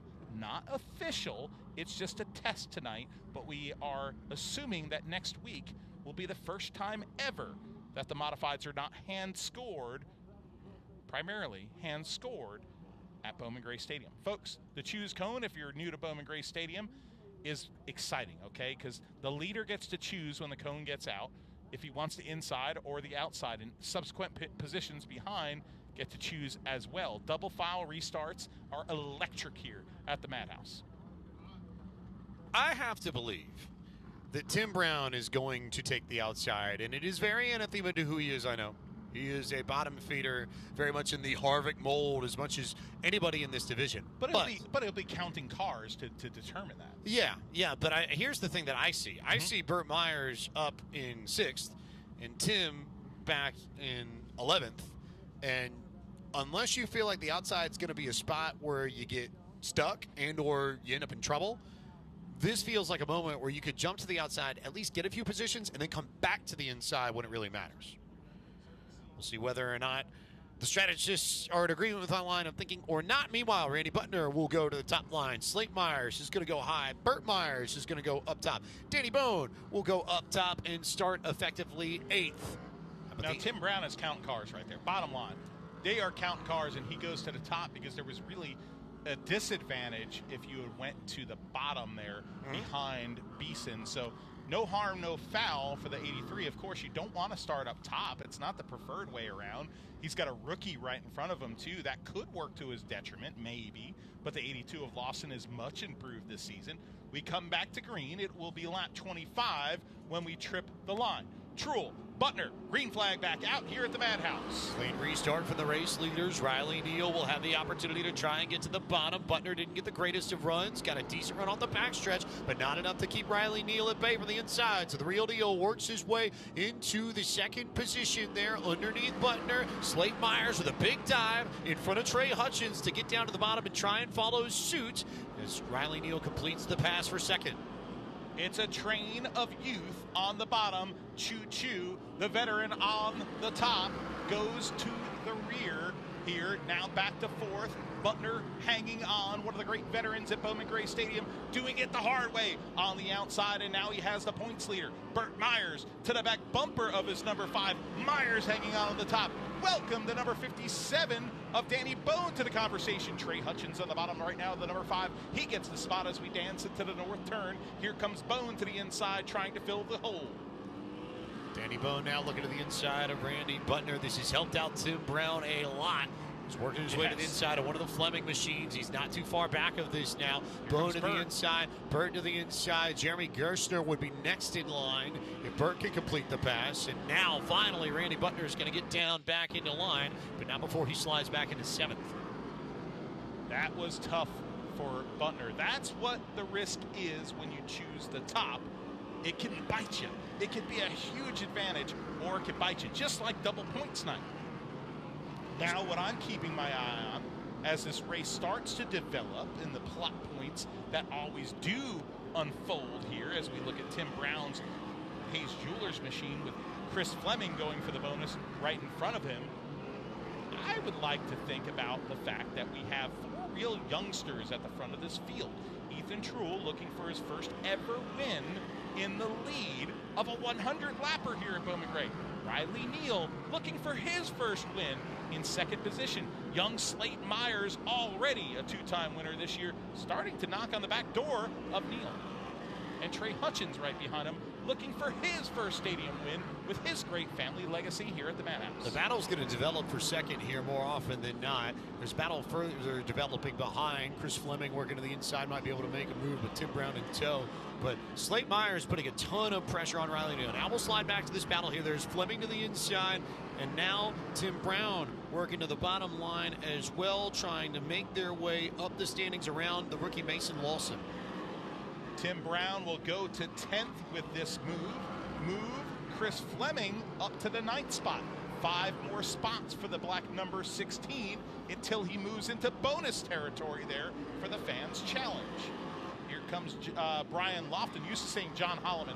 Holloman is back home with his wife, who's expecting their 3rd child, and decided to stay home here in Tennessee and not come to the Madhouse here. Give another spot to Chris Fleming as he gets around the Flying Floridian. Move him up to 8th. The march of the Flemings continues. Here comes the showstopper. One by one by one. Butner would be next. That would be for 7th. 4th is the threshold that Fleming needs to hit if he wants to pick up that $6,000. Keeping an eye also on Junior Snow, who's deep back in this field. He took the fans challenge as well, but is running well towards the back. So Snow's going to have to start moving. But for Chris Fleming, this is definitely reality. Continuing to march towards the front, putting pressure now on Randy Butner for the 7th position.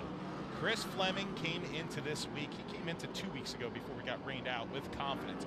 Butner kind of letting him by there, a very gentleman move right there, but also one where he let him by on the outside for a reason, because if he didn't, he could have gotten freight trained for multiple spots. Crafty move.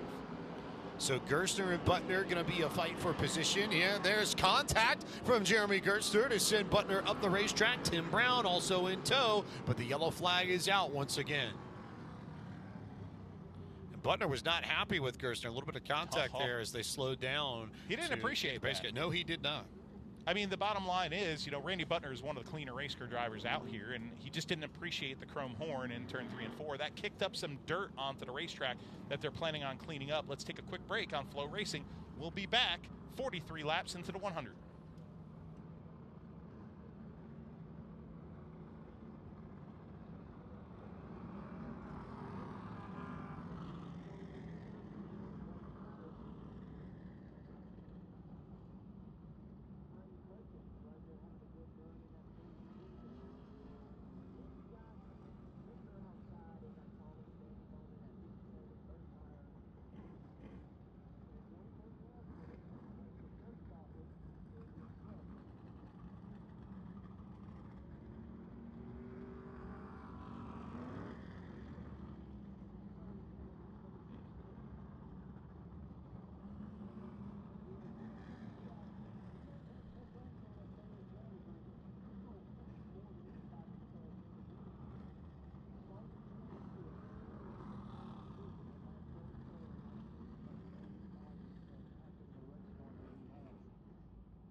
Oh, we are back on Flow Racing. Folks, this has been a wild one here at the Madhouse, and the wildness continues. 45 laps on the board, nearing the halfway mark of the Traffic Control Safety Services 100 here. And we have the Youth Gone Wild up at the front of this field. Ethan Truel is your leader in the number 64 car. Truel, his father, a veteran of Stadium Wars, a 17-year-old driver. To the backside of that car, the 07 car of Riley Neal, an 18-year-old driver. In second. Third place for Slate Myers, a 17-year-old driver of the number 6. Then in the next position, the number 14 car of Trey Hutchins right behind him in that number 14 car, and I believe he is 19. No, he's 20 years old, I believe. Anyway, I don't have the stat on that one. That just makes me feel old. It all makes me feel old. But Trey Hutchins, Win Cup zone on the car for the first time this year. Great to see him gaining more sponsors as we now gain the choose cone and see who's brave enough to take the top. And Trey Hutchins joins Riley Neal at the top in the department of bravery on the restarts. So does Burt Myers, who puts it to the top. So does Buntner, that puts it to the top as well. Chris Fleming on the bottom. 46 laps on the board. Will come to lap 47 here when the green flag unfurls from Randy Smith. Close to halfway. Truel and Neal, now your leaders. Good restart there for Riley Neal. He almost got clear of Ethan Truel. Truel with a big drive on the inside, but he loses ground. Got a little bit loose on quarter exit. The real deal, Riley Neal to the point here as we approach halfway. Riley Neal doing it from the top, doing it the hard way with the gusto. Now further back we look. Slate Myers on the inside. Generational star Trey Hutchins on the outside. That famed number 14 quality gutters, seamless gutters machine doing it the hard way as well. The top starting to come in a little. Great drive off the corner for Hutchins. Can he get the spot in the north turn? Oh no, contact, Hutchins. Slate Myers goes over his car. Cars sliding through the grass, including your point leader. Yellow flag is out. Keeping an eye on the left front of Trey Hutchins, but sparks dragging. There is damage to Trey Hutchins' machine, and that will pull the curtains down on what had been a great effort out of Trey Hutchins. A fabulous run in the first half of this race for the driver at Lexington, North Carolina, but now going to have to go to the pit area to get work done on that car. While the plot points continue to develop in this race, just when you think it looks like we're going to take a breather, a breath in a long-distance affair, something wild happens, a la the fabric that is sewn continually in the quilt known as Bowman Gray Stadium. Trey Hutchins turns that car back into that lonely space of pit road. We'll take a look at the incident here. Contact with Slate Myers. They get together, and then Myers checks up and then goes again and monster trucks his car, and then it was Hutchins' machine that took all the damage. I mean, Hutchins right here trying to get to the bottom, but, I mean, Slate was there. You know, I hate to say it, but wheel-to-wheel contact there, and then Myers trying not to stop, has to go over him. That could present some damage on that car. Danny Bone doing a great job getting around the outside, and he doesn't have much front bumper left. That's of note too. And Chris Fleming gets by as well. Move Fleming up to the 5th, 6th spot. 2 more spots to go for the bonus. There's I think like we've seen some bumpers that are sort of tilted towards the sky. Danny Bones is basically like Icarus level, pretty much. He's straight up towards the moon, I guess. We got to get a shot of that. I just saw how bad it was from this angle. It's boy, bad. oh boy, Danny Bone, the number 57 car, who's in the 5th position right now. And shout out to Danny Bone in the 57 for, you know, almost winning the season opener and then winning 2 100-lappers. He's like the big race bandit here at Bowman Gray Stadium. And can he get a third? There it is. There is the bumper. Hey, that's Bob Dillner. That's kind of like a Norwal, right? Narwhal joke. Look at this. 3 podiums in 4 starts. Yeah. And that very well could have been 4 because the season opener, he had that race on lock. Yeah. Yeah, no, he did indeed. So if it's Narwhal, though, it had to be...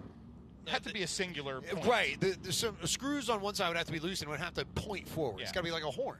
Yeah, and pointing up could be a Norwal too, though. Right, like right. Bob thought like pointing up didn't count, and I think it did. That's not a Norwal. We won't count it as that. That's just an upward facing. It's like downward dog in yoga, but it's the opposite. Here we go. Let's look at the Bone wins here. 2 modified wins in the 100 lappers. And Danny Bone has just been dominant in these big races, Pike. And he's one of the hottest drivers in all of Southern Modified Racing with 3 wins on the Smart Modified Tour. This guy is getting it done in 2026. He is a master of 100-lap races. It is his specialty. It is part of the reason why he has been so good on the Smart Tour, and not a surprise that he's got a few checkered flags at Bowman Gray as well. As we come to the choose, Slate and Burt Myers going up top. Chris Fleming, the showstopper up higher. Tim Brown goes to the inside. Jeremy Gerstner will go top side on this. Brian Lofton up there. How about this? Let's set the table for the people watching on Flow Racing. Your front row right now is 2 of the young, most eager, most aggressive young race car drivers in all of modified racing. And to boot, they really don't like each other. Yeah, I think we're going to learn a little bit more about that here as we get set to go. Green flag out. Riley Neal with a slightly better jump. I couldn't tell if he was trying to worry about Ethan Truel or worry about just getting going, but Riley Neal with that space on the inside in good spot. However, watch Burt Myers trying to get to the outside of Truel as they make contact in the middle of the corner. Everybody stacks up. Nobody spun, though. We stay green. Unbelievable job of driving. Now Danny Bone hard into the wall. He had a tire go down, going down the front straightaway. Could not get it woed down in time. Makes hard contact to the outside wall. Danny Bone's night looks to be over.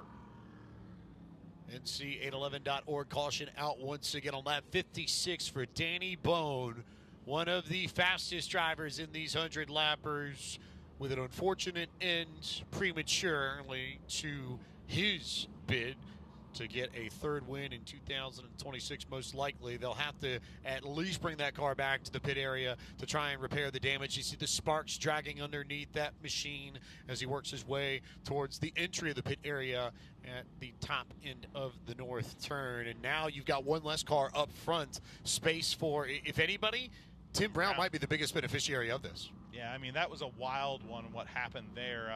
Just all sorts of drama going on here at Bowman Gray Stadium, but big round of applause to those 2 young race car drivers putting on a show side by side at the front.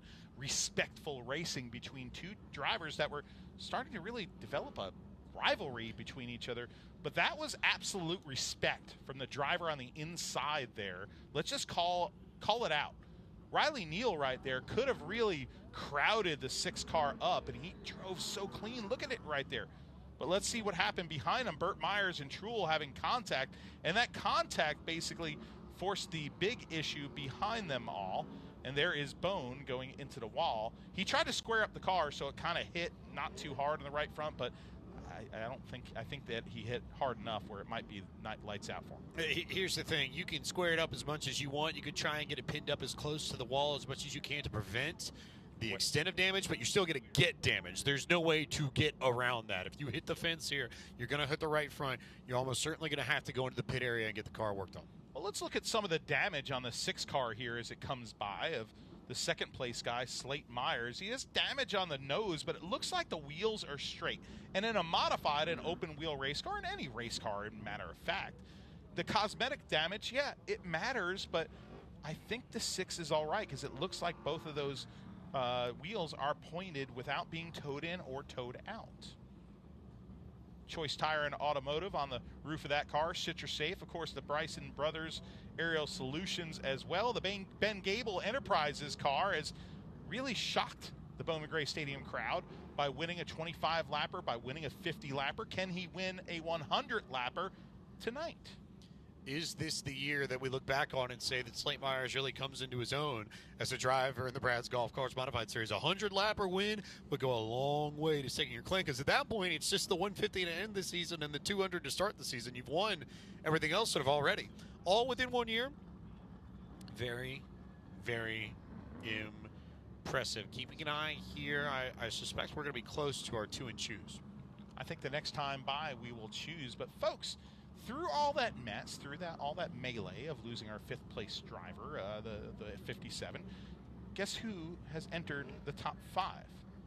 Chris Fleming, starting in the rear, going for a $6,000 bonus tonight. is the showstopper. Nobody except for he and Burt Myers have, basically gotten more Fans Challenge wins. In the last 6 times that they've done the Fans Challenge, this 16 has won $28,000 here. Now the Choose Cone is back out, reporting to you that the 14 of Hutchins has re-entered the track, so has Danny Bone. Inside for the top 2. Now move the points leader, old dad, moving to the top, 50-year-old Burt Myers. Burt Myers out there watching for Junior Snow, who's the other driver that took the Fans Challenge, waiting to see if Junior Snow is going to try and go high. Indeed, he will. So there's an opportunity for Junior Snow to try and get some track position. He was 12th before the Choose. We'll see where he settles out once we get going here. Big stack up there on the backside to try and get this group stretched out and accordion back together as the pace car pulls off to its place in the north turn. And the Real Deal will have control of this on lap 61. Off and away we go, and a good restart there for Burt Myers on the outside, who's able to hang tough, hang with Riley Neal. Great drive on the outside for the ace to try and take the lead, and the fans are starting to come to their feet here in the Madhouse. Burt Myers on the top. The orange bumper hits the lead here at Bowman Gray Stadium, 63 laps in, and the ace is on top. Riley Neal settles down into the 2nd position. Slate Myers 3rd. 4th for Ethan Truel. 5th for the showstopper. Now moving up to the 6th position. Tim Brown, your 2nd place points man. Jeremy Gershner goes around. The Flying Floridian spins in turn number 1 to bring out the caution. He got help. Couldn't immediately tell from who, but Gerstner got help. He'll whip it back around, get the car back going, but it's another caution here. Ballpark lap 65 of 100. Jeremy's son, JT, making his debut at the Summer Shootout, live on Flow Racing every Tuesday night in the Legends Car division. Let's watch and see what happened here. Yeah, it might have been to the 13 car of Luke Fleming. Hard to see there.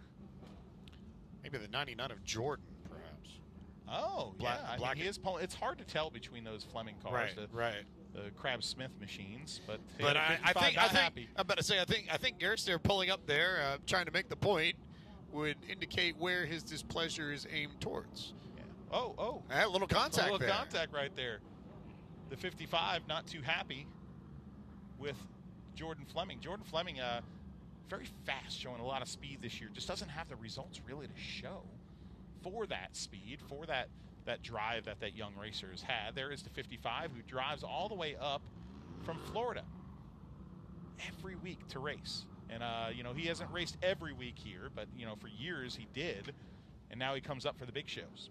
But he's building a home and a shop in Statesville, North Carolina, right across the street from Modified Star and now ARCA owner. Of course, you watch ARCA on Flow Racing as well. Andy Seiss, who fields a car for, of course, Andy Jankowiak. But they will be neighbors. That would be Talladega race winner, Andy Jankowiak, by the way. I mean, one of the most successful Polish modified racers in history. Of course, his father, Tony Jankowiak, the Polish Prince, one of my favorite racers of all time, who was a low buck guy that just got it done using Richie Evans and used tires at times and cut from the same mold, although Andy is very much unique individual himself. Speaking of unique, the Myers family, very unique and very unique history here at the stadium, and he is on top right now. Riley Neal is in a sandwich of the Myers family, but let's see if he chooses the top here when we go back to green. Do you choose the top if you're Riley here? Yes. I just go all the way to the top because, I don't want to put the father and son on the front row because they're going to play nice, and, I think it would be an easier path for the 6 to tuck in behind him if you had a Myers front row, and how they can do that restart. I think it would make it easier for Slate. If I'm the 07, I'm always taking the risk because I would be that type of driver. The counterpoint. Vincey's shaking his head no. He's like, he wouldn't take the top. I say the counterpoint to that is that if you get stuck up there, Ethan Truel can freight train 100%. You.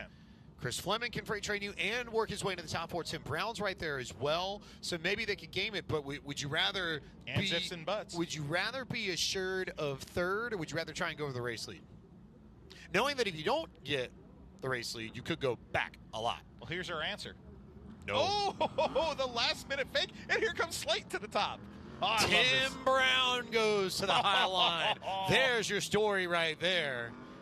Tim Brown has seen enough and recognizes that if he is going to have a shot to try and keep this points gap reasonable, he needed to get some track position. I was waiting for that kind of call. Junior Snow also going to the high line too. And Chris Fleming there too. Chris Fleming kind of moves back from the 5th position. Now further back. Now the restart. Father on the inside, son on the outside. They dance into the south turn, side by side, Nerf bar to Nerf bar. Slight contact off of turn number 2. Here comes the Rocket on the outside.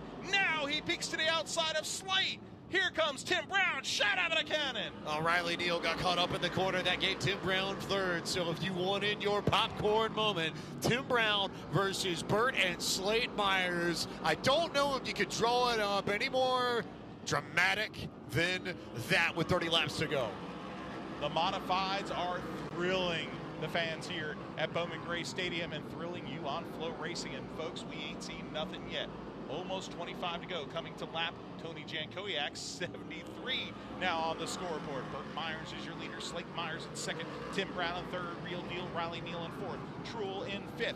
Brian Lofton now moved that KG veteran up to the 6th position. And now Chris Fleming moves back to 7th with Jason Myers all over his rear. Fleming trying to go for the fans challenge. Meanwhile, Slate and Tim Brown starting to get into it for the 2nd position. Good look at Ethan Truel a little bit further back in this field as Chris Fleming tries to make his way into the top 4 and into the money for the fans challenge. No movement yet amongst this bunch.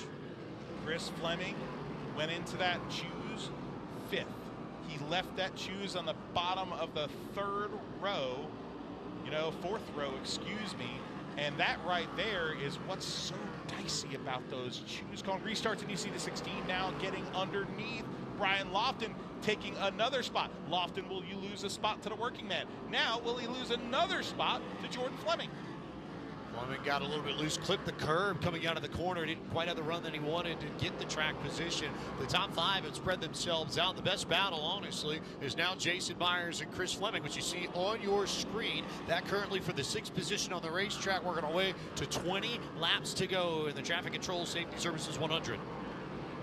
Fleming has a very good race car. If you look at the way that car is turning, it's a little tight in the center there in the north turn.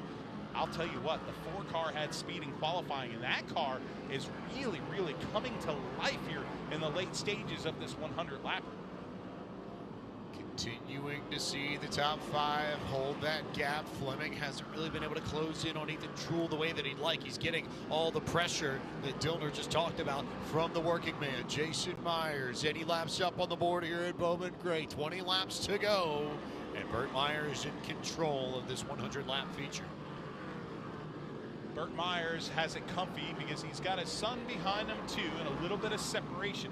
That's the separation he needs, okay? It isn't just 4 points, okay?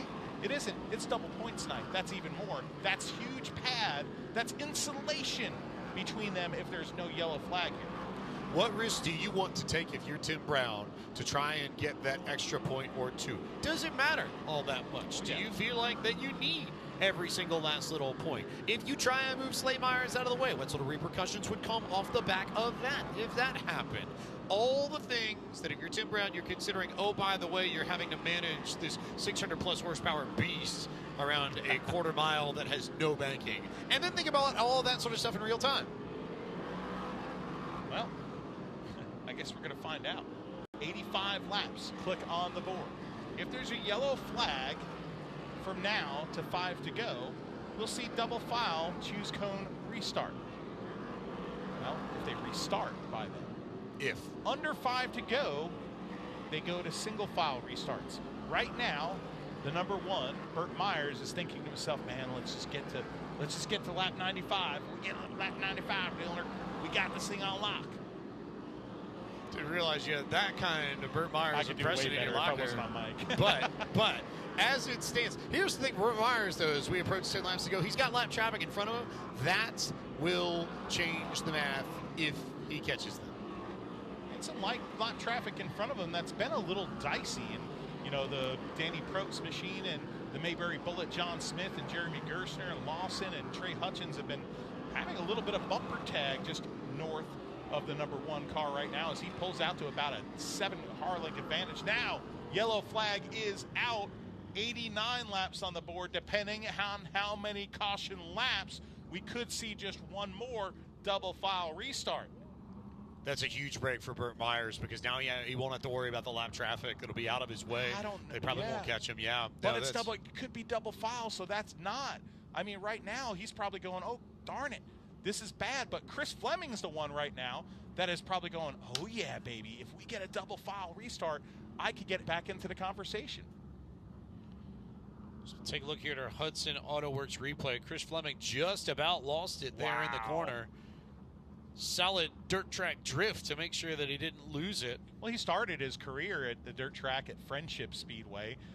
So, you know, cutting his teeth in racing. He's showing up a little bit of that prowess, buddy. Up, call it maybe 40, 45 minutes up the road in Elkin, North Carolina. Yes. I've been there not as dirt, though. I've only been there during its pavement years. I have yet to go back when it's one of those rare tracks that have gone from dirt to asphalt and back to dirt. Wild. Okay, 90 laps right now, clicking 91 on the scoreboard. Looking at the track, I believe we're going to get back to green flag racing. Possibly the next time around. Matt Garrison has the cone in hand. It looks like this time around could be the most important shoes cone of someone's season. 100-lap modified race, double points on the line. This could be it right here. Will we get a driver that can race his way to a $6,000 bonus? Who will come out with the most points? Who will get the race win? How will this shape and frame the points battle in this division the rest of the way? All eyes are on a 2-foot cone on the start-finish line.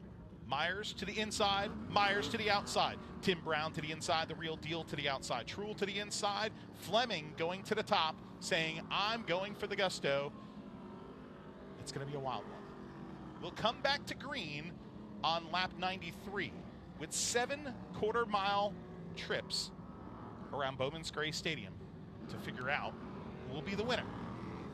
Tim Brown, Slate Myers. That's your battle to watch here, I think, when we get going once again. Pace car into the spot in the north turn. Burt Myers, your control car for the restart. And now here they go. They get rolling. And not the greatest restart for Burt or Slate, as Tim Brown's going to slide into the second spot. Little stack up further back. But Tim Brown did not have a good drive through the corner. And Jason Myers gets spun into the infield grass in the corner. Myers gets spun. They'll come to lap 94. We will not get this thing restarted before single file restarts take control. Huge for Burt Myers. Huge for Burt Myers, the points leader. Now with cushion of Slate Myers' son in second place. In second place, pointsman Tim Brown in third. Myers goes spinning after a really strong run to the front. Jason Myers had a great race car, and that is a shame. Let's see what happens here on the replay. It's in the distance, so it's hard to really tell if he had a little bit of help from the 4. But Myers, after his third pole, possible contact from the 99.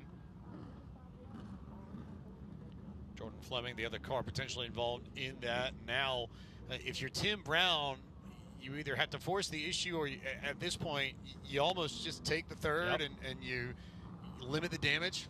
Yep. I mean, at this point, a third place finish 2 behind him hurts. Obviously, it's double points night. But remember, we're just past the halfway point in the season, okay? The mid-season championship, theoretically, was 2 weeks ago. So, I mean, he knows how to points race. That's why he's a 12-time champion, okay? And Burt Myers, he knows how to do it too. He's lost some championships in peculiar ways. You know, so has the driver of the 83. They've both learned from those experiences. They are the top of the heap, the masters of the Madhouse, for a reason. Also of note here, watching the driver who is currently scored 6th, Chris Fleming, needs 2 spots to try and get the fans challenge money. and is not going to have a lot of time to do it. So if you want a candidate for potentially most aggressive driver on this restart with good reason to, it's single file, though. I don't know. Right. I think the story might be over for Fleming, but you just never know here at the stadium. Oh, man. Look at that big old tree, by the way. Love that big old tree in turn number 3. Good rhyme. What? Tree in 3. The tree in 3. I park under that tree. My truck, my Dodge truck, my dad's old truck, is parked in the shade underneath that thing. You can't see it. It's tucked away up the hill. Don't want anybody reading your license plates on air, you know. No, man. I mean, if you know me, you know my license plate. We won't say it. True. That's a fair statement. So. Oh, boy. The modifieds, God, I love them. I mean, I grew up, I've been watching modified races since I was in my mama's womb. Islip Speedway, Stafford Motor Speedway, Riverhead Raceway, Wall Stadium, Riverside Park, Thompson Speedway, you name it. And when I moved down south here in 99, I believe, I think the first time I might have came here was like year 2000. I've always heard about this place. And when I walked in, I got the sensory overload of, you know, the Wrigley Field of racing. And then as soon as the cars hit the track and I heard the 6-cylinder street stocks and got the sensory overload of the smells and the red and white walls, it came apparent to me that this is the place that I missed ever since '84. And Islip Speedway went away. What's going on here? What's going on here? The leader, Burt Myers, it has now been deemed that the 6 car was ahead of him when the yellow flag came out. Timing and scoring now ruling that Slate Myers is your leader. Okay. Here's what we have to unpack for this. Could this be his 100-lap win? Could this be his 3rd win of his career? That hurts Dad, the number 1, in 2nd place now. That helps Tim Brown in the 3rd place on double points night. Close that gap. This could be this. I mean, Tim Brown right now is licking his chops. Waiting to see. They're looking. They're counting. Crowd's going nuts right now in the grandstands. Slate's your leader. Slate Myers is your leader now. Everybody stopped here. They're sorting out things behind Slate Myers. They got Riley Neal stopped, and now Jordan. Remember, they are still hand scoring this race. Right. And they have eyes on this like eagles up here in the booth, the whole team of scorers to the left of us. They also are showing that they have electronic timing and scoring, and they're watching it. Riley Neal now needing a push. There's the restart right there. Okay, now you watch. Slate Myers is slightly ahead of him right there as he came to the line. When the yellow flag comes out, who is ahead? They are not scoring by timing and scoring, so the yellow is not out there yet. Interesting. If you're going by timing and scoring, you go back to the previous lap. And the line here for timing and scoring is at the start-finish line. They are monitoring that. Maybe that's where the ruling came. I can't presume that. We can't presume anything in a television booth, but it appears like that was the ruling, that at that line, Slate Myers had the lead. Riley Neal also was in need of a push and picked up some damage to the rear of his car that I had not seen before he stopped. I'd like to see that replay again, if we could see the replay. That's just a really interesting plot point. Folks, if you're watching at home on Flow Racing, here's the green flag, and you see coming to the line, if they did go by the loop at the line, the 6 is your leader. And I can only assume that is what happened right there.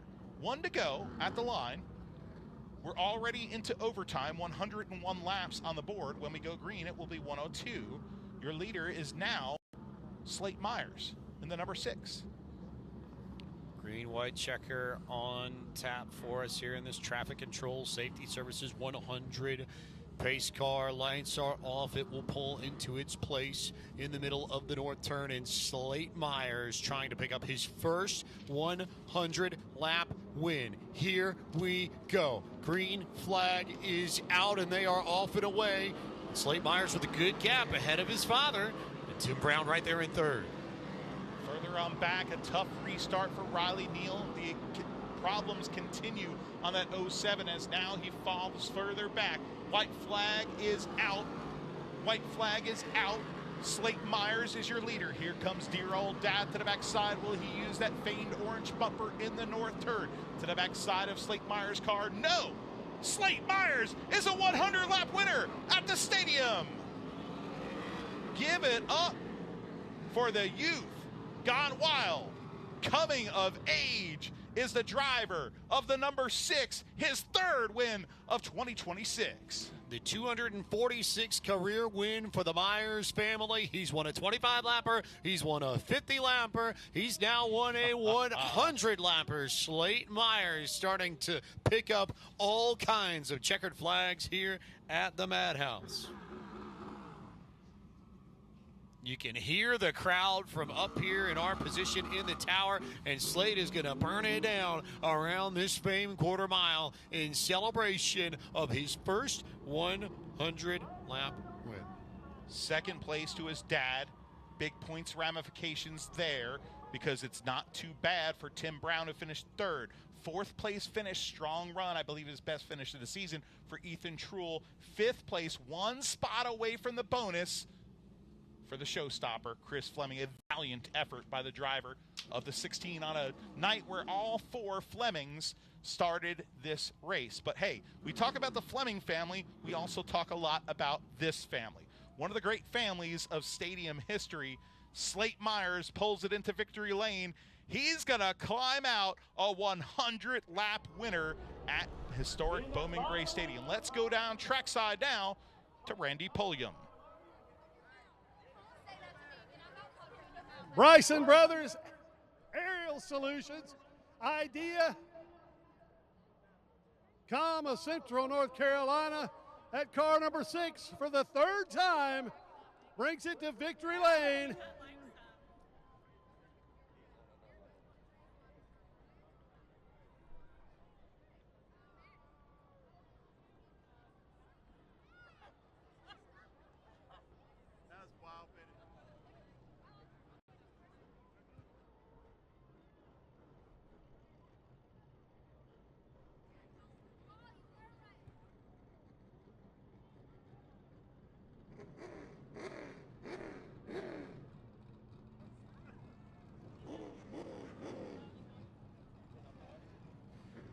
Let him hear it, race fans.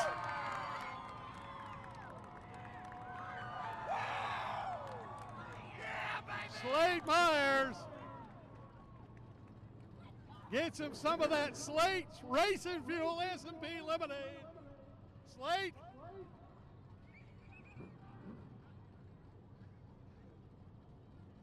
Slate, win number 3 on the season.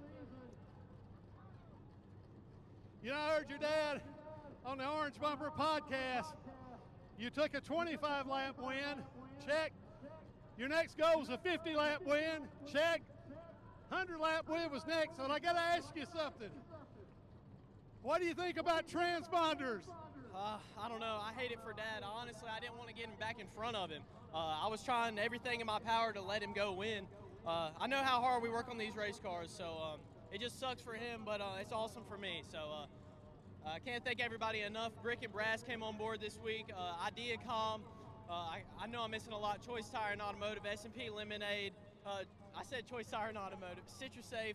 Mom's helping me here. I got a lot of sponsors. I can't thank them all enough. I couldn't do it without them. This is awesome.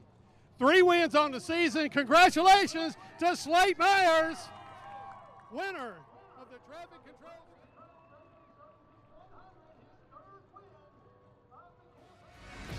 How about it? We've got Sportsman coming up next. Worth noting that Slate Myers is the first Myers family driver to break the duck, win their first race, and go on to win 2 more. Billy and Gary won 1, Bobby and Bert won 2, and Jason 2. Slate Myers with 3 wins in his first career win season.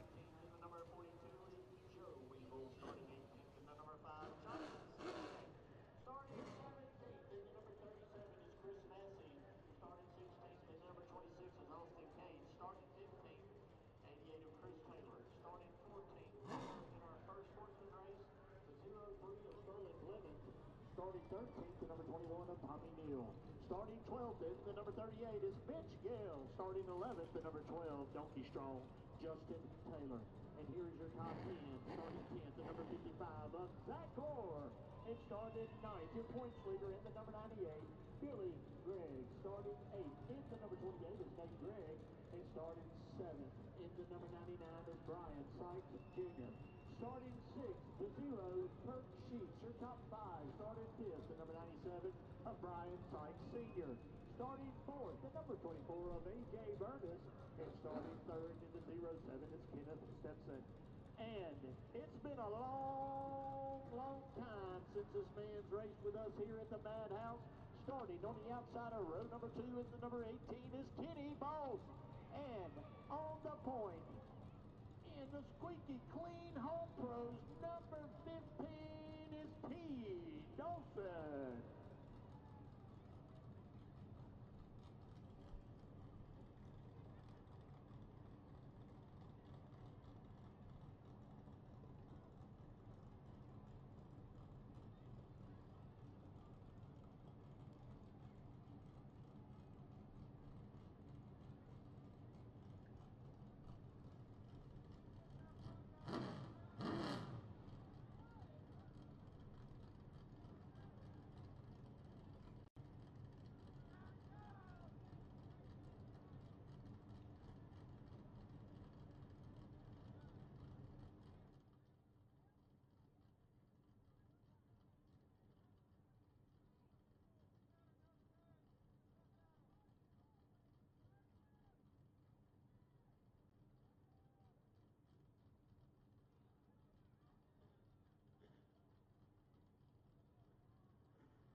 Welcome back to historic Bowman Gray Stadium. These fans sitting in the grandstands are having fun. We're having fun in the booth here, too. Justin Mincy, Pike is with us. Of course, Ryan Gavel on the back bench. My son, Hudson Dillner, who loves sitting in the grandstands, but he gets to sit in air conditioning now, so I think he'd rather be in the grandstands. Every kid loves to sit in the grandstands here because it's electric here. I concur. And it is a lot of fun, especially whether or not you're in turn 2 like you were once upon a time. My spot was always near the entry to the south turn 1. Hard to find a bad seat in this place, honestly. I'm section 9 on the bottom.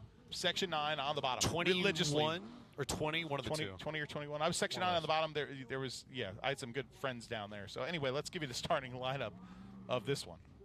The Sportsman race, 20-lapper, number 2 for them. T. Dawson on the front row. In the number 15 to the outside, Kenny Boston, the number 18. Welcome back to the division for that great race car driver. Starting in 3rd out of Louisville, North Carolina, in the Joker Cycle Towing, number 07, it's Kenneth Simpson. Starting in 4th out of Oswego, New York, racing for Velocita, and the number 24, the Furnace, A.J. Burnish. Starting in the 5th position, Brian Sykes, senior in the Apex Racing Labs, number 97 to the outside, the Zero Hero. Folks, it's Kurt Sheets in the Kirtland Special, number 0. Starting in 7th out of Winston-Salem, North Carolina, and the Priority 1 Auto Sales, number 99, it's the Country Pimp Brian Sykes Jr. Starting in 8th out of Lexington, North Carolina, and the Bowman Law Personal Injury Attorneys, number 28, Nate Gregg. Starting 9th tonight, the Rocket Donkey 98 for points leader Billy Gregg.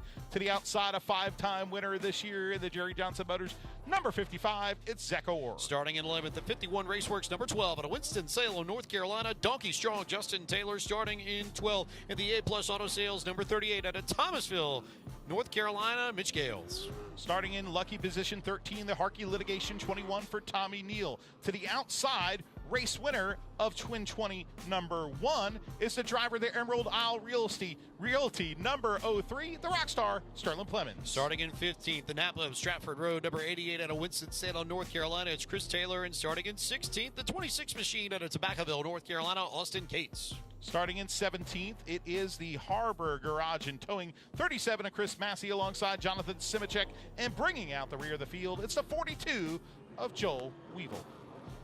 Folks, that's the Sportsman lineup. 19 cars set to take the green flag here. 20 laps.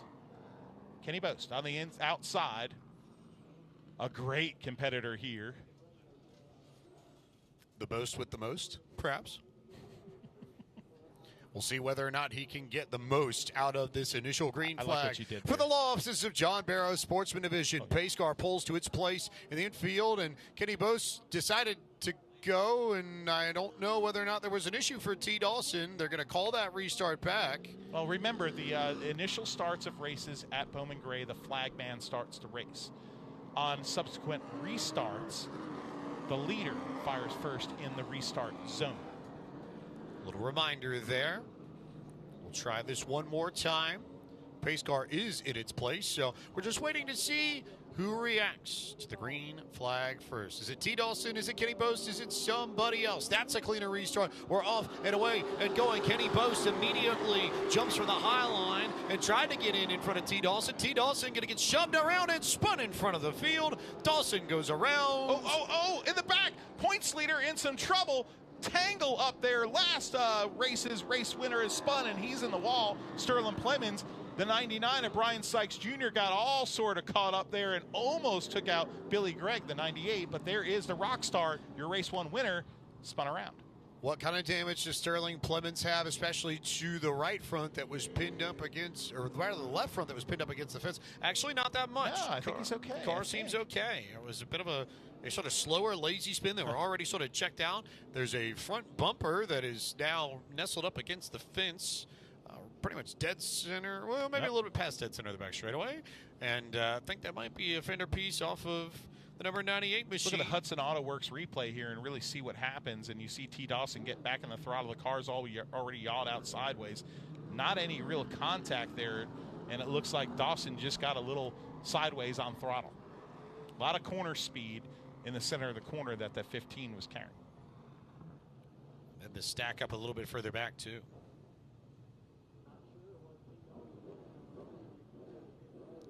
So that bumper piece did indeed come off of the 98 of Billy Gregg's machine. And your leader, Kenny Boast, with a really cool story. That car has been kind of like sitting there at his place for a long time. He hasn't raced in quite a long time. His last win in the Sportsman Division, 2014. Let's look at the replay. You see him in the lead, but then look at the 15. We'll get back to that. Yeah, I mean, he went around kind of on his own there. That's tough. That's tough. And then we could see right behind him. Watch the 99 and the 98 right there. Oh, my gosh. Almost trouble for Zach Orr. Also, they kind of get locked together in the 03. Locks up the brakes and goes around. A little bit of nose contact. He is fine. But up at the front of this field, Kenny Boast, I mean, great story. I mean, his last Sportsman win was 2014. That is over 12 years ago. 17 career wins in the Sportsman Division for the leader, the number 18 car. But let's take a look at that leader's car, the number 18, because that's an old race car. Okay, that is a perimeter style race car racing against a lot of cars that are, offset, super late model type race cars, straight rail chassis. And, watching him in practice 2 weeks ago when we got rained out before the July 4th break, he was working the bugs out of that thing, but it looks like it's got some drive off the corner. It'll be interesting to see three perimeter style race cars right now in the front of this field with A.J. Burness and the 0 car right there of Kirk Sheets. Trying to figure out who the first straight rail sort of super 97. I had a feeling it was Brian Sykes Sr. We'll go back to green flag racing. One lap on the board. Bose, Burness, Sheets, Sykes, Gregg, your top 5. Great run for the driver of the 24. Now here comes the 0 hero looking for daylight. Underneath him, Sheets looks for it, closes the door, does Burness. The driver from Oswego, New York, sweeps it up high right there. The number 0 trying to get that daylight again. Great battle on the racetrack here. Here comes Sheets to the bottom. Sykes always going to turn Sheets into the fence in the middle of the back straightaway to bring out the caution flag one more time. Sheets was a little bit sideways. That'll be an interesting one to review. Contact between the two. Sheets with a bit of a mangled front end, to say the least, over at the entry to the north turn. But contact between Brian Sykes Sr. and Kirk Sheets will bring out the yellow flag with 3 laps complete. Oh, he is not happy. Kirk Sheets is not happy, folks. He's getting out of his car, not happy as the Zero Hero. He climbs out right now, going towards Brian Sykes Sr.'s car, pointing a finger at him. Jabbing at the window net right now is Kirk Sheets. Track crew quick to get him off the racing services. And his son pulling up, Brian Sykes Jr., showing his displeasure for yelling at his dad.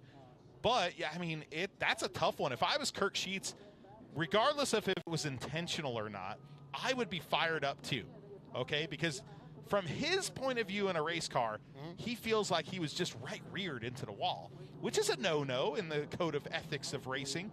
But, you know, was it intentional? I doubt that, knowing Brian Sykes Sr., but let's look at the replay here. Replay will not lie. So tell the story. So Sheets was a little bit sideways coming out of the corner. He was a lot sideways.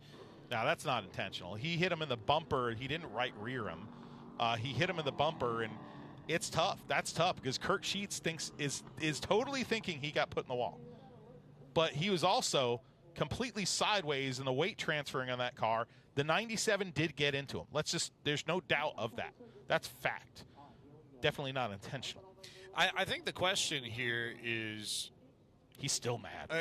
Right. Still not. Well, just the damage and the work that's going to have to be done on that car to start is going to be tricky. But the question, I think, is, does Kirk Sheets have a right to gather his car back up on the straightaway?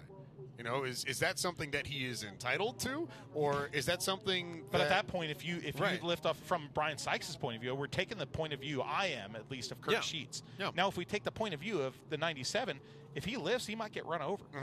You know, and you got to try to let him gather it up, but maybe he felt like he did. That wasn't a pack into the back car. That wasn't into the back of the Sheets car. It was the bumper flexing. Right. So that we will leave that to those who listen to all the great Bowman Gray podcasts. I'm sure they'll talk about that midweek. Let's take a quick break on Flow Racing as the Zero Heroes car gets towed off. We'll be back.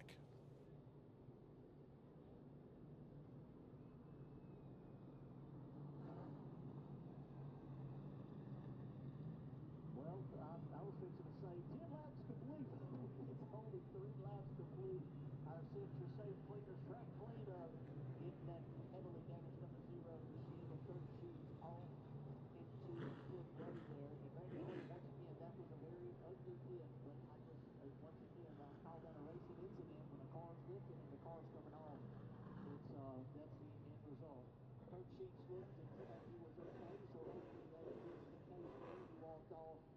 Seemed to be fine. Meanwhile, up front, Mickey Ball City is your race leader. We got the number 24 of it until the third second. Brian Sykes Sr. third. And there he is. He just pops out of nowhere. That accelerated graphics center 28 of Nate Gregg. We'll round out the top 5. We got John Sanders Motors, number 55 of Zach Ford. And right now, let me look at this whole, let me see the car when it comes by. Right now, it looks like has a complete body on that car, the one on the sales number 99.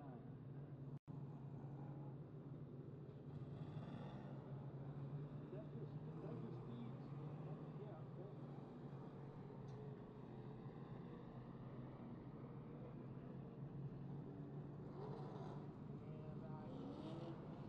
I'm going to piggyback off what you just said, Chris.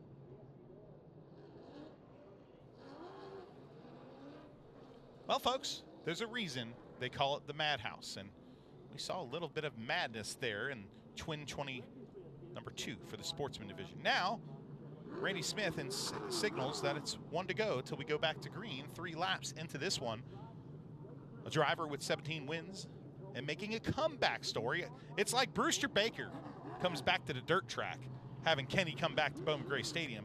For some of us Bowman Gray nerds, and I'll call myself that, I've been coming here long enough, I think that's okay to say, I love seeing him back. This is so cool. And seeing A.J. Burness hungry for that first win behind him. Brian Sykes Sr. hasn't visited victory lane in a long time. Nate Gregg is behind him, and now enter the top 5, Zach Orr. Green flag back out. Kenny Bowes still in control of this. Burness, and then Sykes now putting the bumper immediately to A.J. Burness, who gathered it up, but only before he opened up the inside lane. So Sykes Sr. now going to second. Third is going to be Greg. Zach Orr is fourth. Brian Sykes Jr. in fifth. The freight train cometh on the inside line. Oh, Burness right now, his tongue's hanging out, and he's having a tough time on the top. That could be a little dirty, a little treacherous up there. Here comes Brian Sykes Jr. in the 99, and Justin Taylor entering the fray with the guy he's chasing in points right to his rear bumper, the black and silver 98 of Billy Gray. Kenny Bowes with the gap for the moment. What is Nate Gregg going to do with Brian Sykes Sr.? That's the battle for second at the moment.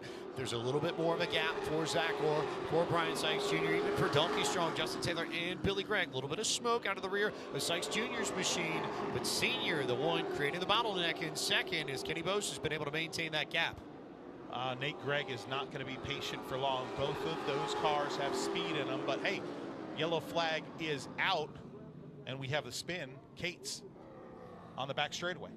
Tobaccoville, North Carolina native stopped on the grass, the exit of the south turn, turn 2. Guess a good a time as any to explain north and south turn to our new viewers who might not be familiar with the terminology of Bowman Gray Stadium.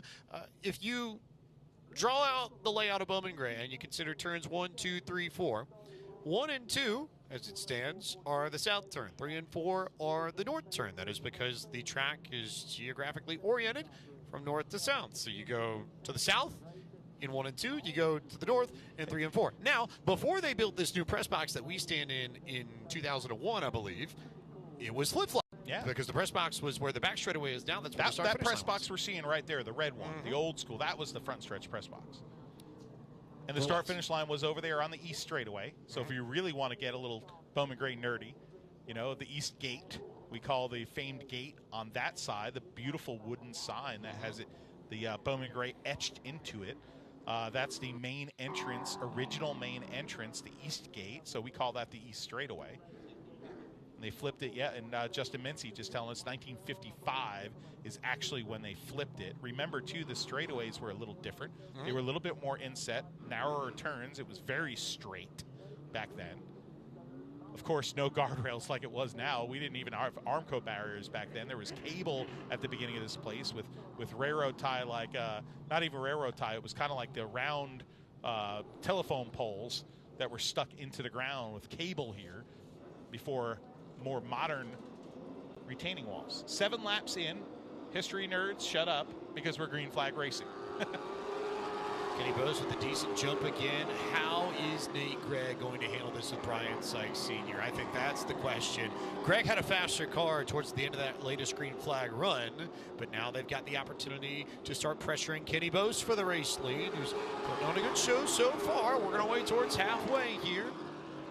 Continuing to trundle around Bowman Gray are the race leaders. And waiting to see whether or not Nate Gregg's car begins to come in contact there now with Senior.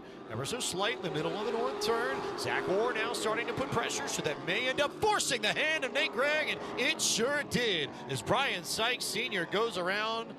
And the NC811.org caution comes out again as they continue to stack up in the middle of the south turn. Tommy Neal involved. Your race winner from race number 1 involved. The Black 03 of Sterling Plemons involved. Brian Sykes Sr. at the epicenter of it, but collecting some of the big giants of this division. Madhouse Scramble certainly can shake things up. Sure can. Sterling Plemons has been in the middle of everything. There you see Brian Sykes Sr.'s machine. And just sort of stuck there. He got help, but I think that was a classic case of Orr was putting the pressure on Gregg, rather, as we take a look at our Hudson Auto Works instant replay, and then Gregg felt they need to go. I couldn't tell whether or not there might have been an accordion effect in there, but you could tell that Orr was starting to pressure. Orr was pressuring him, but like in the quote of Buford T. Justice, oof. That was a tough shot to the back bumper of the 97. That's right a quote. That is a quote. Buford T. I wish I could make quotes that simple. That'd be fun.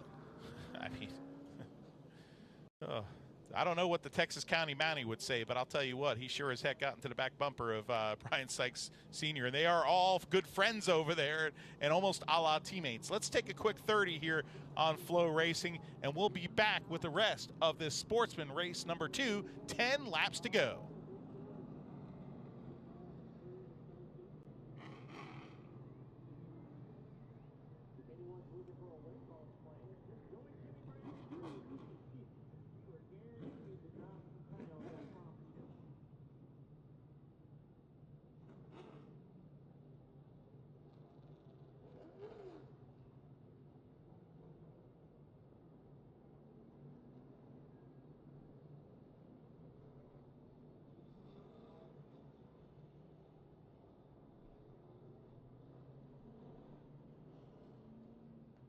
Welcome back to coverage of the NASCAR Local Racing Series powered by O'Reilly Auto Parts here live from Bowman Gray Stadium in Winston-Salem, North Carolina. We are in the middle of our second race for the law offices of John Barrow's Sportsman Division, and I can tell you that Matthew Dillner is a little bit preoccupied right now. I'm so excited because right now. the S&P Lemonade has arrived in the booth. Oh boy, here, Mincy, you got to get one, buddy. Am I get one too? I was going to give mine to Hudson. You're the best. Don't ever change.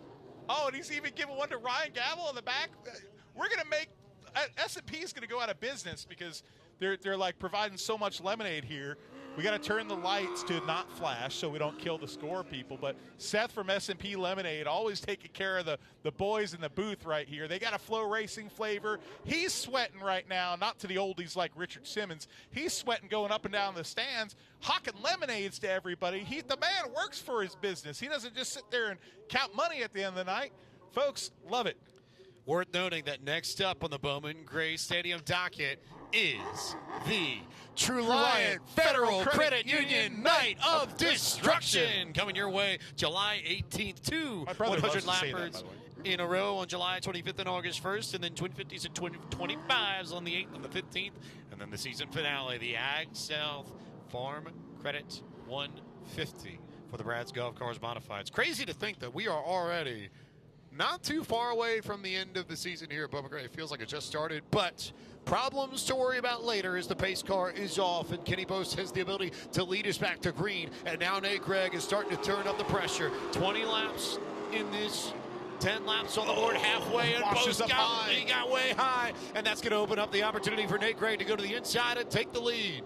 Nate Gregg to the inside. Give Gregg the lead off of turn number 4. Here comes Zach Orr. The slow car, Sterling Clemens on the bottom. Jam car situation in the south turn.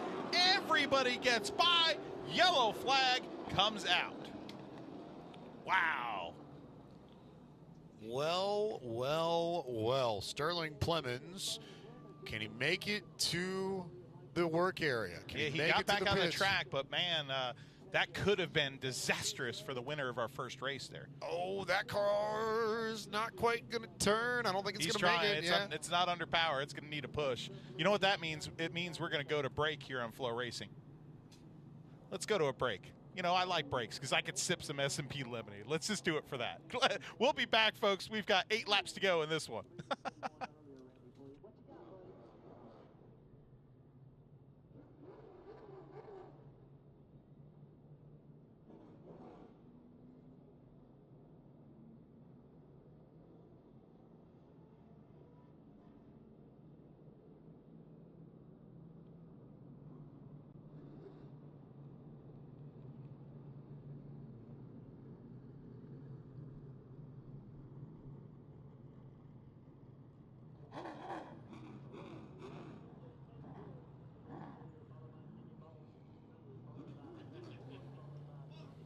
Welcome back to coverage of the NASCAR Local Racing Series powered by O'Reilly Auto Parts. I'm James Plank. Matthew Dillner is a little bit busy sipping on some S&P lemonade, so he's going to miss the restart. No, I won't miss it. I'm right here. Well, yours truly was prepared to cover it anyway. Nate Gregg with the lead now over Kenny Boast, who sits in second, and they were stacked up on top of each other as they took the restart on lap 12 of 20. Can Boast hold on from Zach Orr? Can Brian Sykes Jr. do anything about this? Can Justin Taylor do anything? It is going to get feisty, I think, up at the front in these last 8 laps. And there goes Kenny Moe sideways there out of the north turn.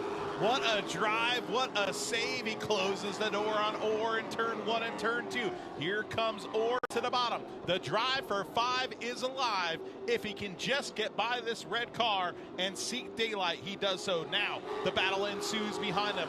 Justin Taylor to the bottom of Brian Sykes Jr. That is for the 4th spot. They got side by side just about at the same time. Orr got underneath Boast, and then Taylor got underneath Sykes Jr. And now can Zach Orr run down Nate Gregg for the lead? That's the question as Justin Taylor continuing to get after it. It is a war for the 4th position between Taylor and Sykes Jr. A battle royale, and now Sykes delivers the bumper shot back to the backside. Here comes the number 99, Burness, with a great save through the grass further back in this field. Big moves there from that crew. 3rd, 4th, 5th, all in the mix there, and 6 as well. The problem, though, is that Nate Gregg has set sail. Zach Orr does not have any lap traffic to help. He's going to have an incredible last handful of laps, but he just got a break because one car is up in the fence. It's T. Dawson who's stuck at the exit of the north turn. It's an NC811.org caution to tighten this up with a handful of laps to go, and that is exactly the break that Zach Orr needed. Wow, we're going to get a restart here with a 2-lap showdown to determine this one. The racing just always provides these plot points throughout the night. And folks, we still have a stadium stock race that will be a spectacular. No split field tonight. 26-car stadium stock race. That's going to be insane. And then we've got skid plates after that. Spark Show. There's Nate Gregg, your winner, your leader. Don't want to jinx him there, but there is Nate Gregg, a 3-time winner so far in this season. Of course, had the points lead for a while and then had a little bit of contention after a black flag and not heeding it. And then his little protest of caused the officials to say, you're not starting the second 20-lap race of that night, which put him behind in the points.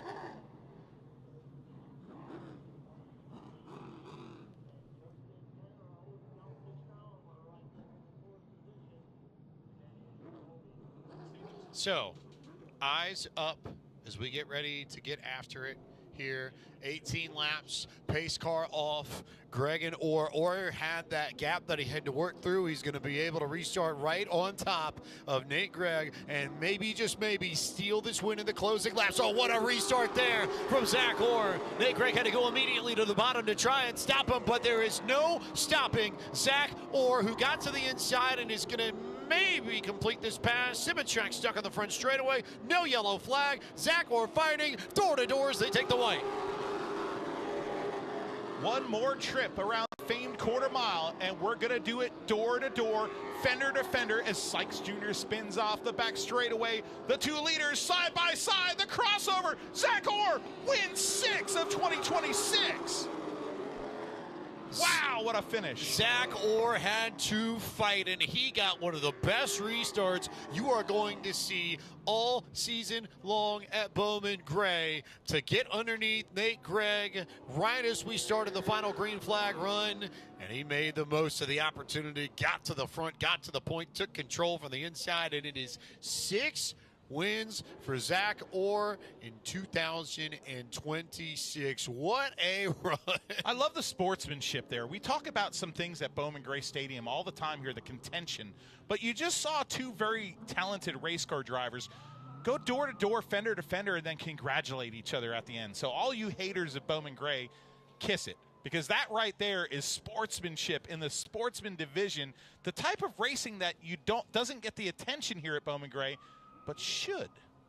So here's that restart from Zach Orr, who just launched, and Nate Gregg had to go to the bottom. It changed the way he entered the corner, and then he slid up because he's carrying so much momentum, and that opened up the inside for Zach Orr to just get the track position, get the spot, and then at that point it's just hit your marks, execute on the bottom, and go. Although Nate Gregg gave him an absolute run for his money and then some, just did not give it up on the outside line. I'm surprised right here, though, with the crossover. He tried to cross him over here. You see him brake really hard in the turn right there, and then try to get to the bottom when it might have been better to try to hang on the outside. But, hey, you know what? You're going for it, man, and you go with your instinct. And right now, let's go down to Randy Pulliam in Victory Lane, who's going to have your winner, Zach Orr. Getting unbuckled. Climbing out of the cockpit. Zach, what a race that was. 6 wins on the season, I believe, by the count of Justin Mincy. That's 31 in your career, right? Yeah, I think we tripped the 30 mark. I got to thank Nate, man. That was a good race between us. I think I got these, it's just me and the Greg boys. It seems like a drag race for about 2 laps for the win every week. I know you couldn't do this without your sponsors, so thank them. Yeah, I got to thank everybody. I got to thank Tar Heel Septic, Brick, I always forget him, Doug, Patton for doing everything, DWR, Jerry Johnson Motors, Cardinal Plumbing, CTC Realty, Quality Glass, everybody that helps, man. It's been a season. Congratulations. Zach Orr, ladies and gentlemen, picks up the win. His 6th.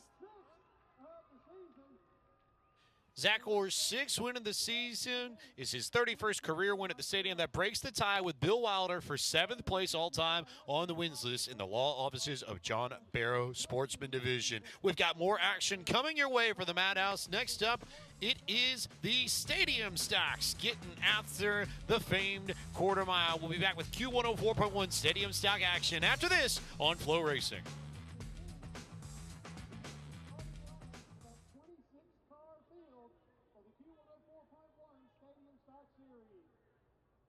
Thank you, Randy Pulliam. The Q104 Stadium Stock Division starting lineup starts like this. Starting 26th in the number 14, Brandon Vaughn. Starting 25th in the 03 is Grayson Lee.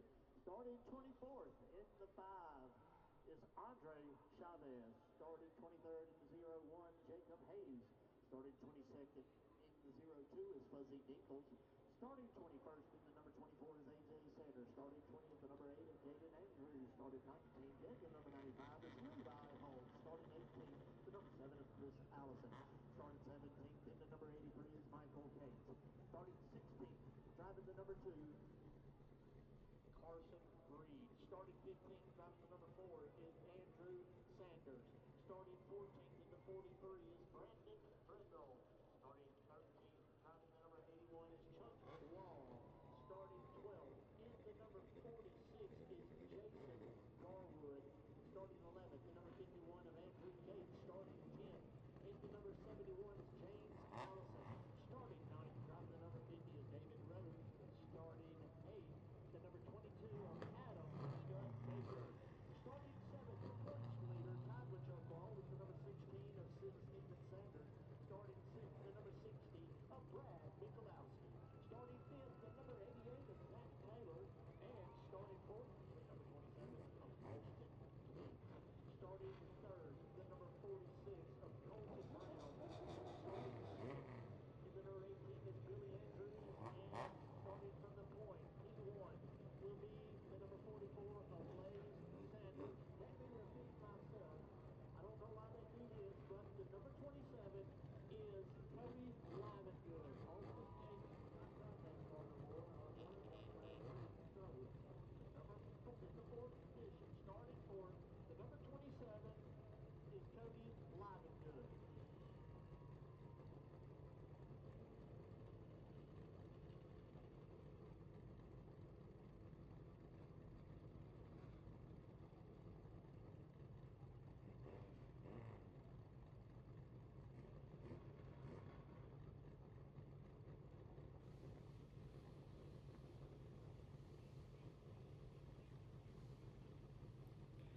Welcome back, live here on Flow Racing. If you're watching from anywhere in America, or if you're Nick White and the boys serving with the U.S. Army watching live from Egypt tonight, we welcome you back.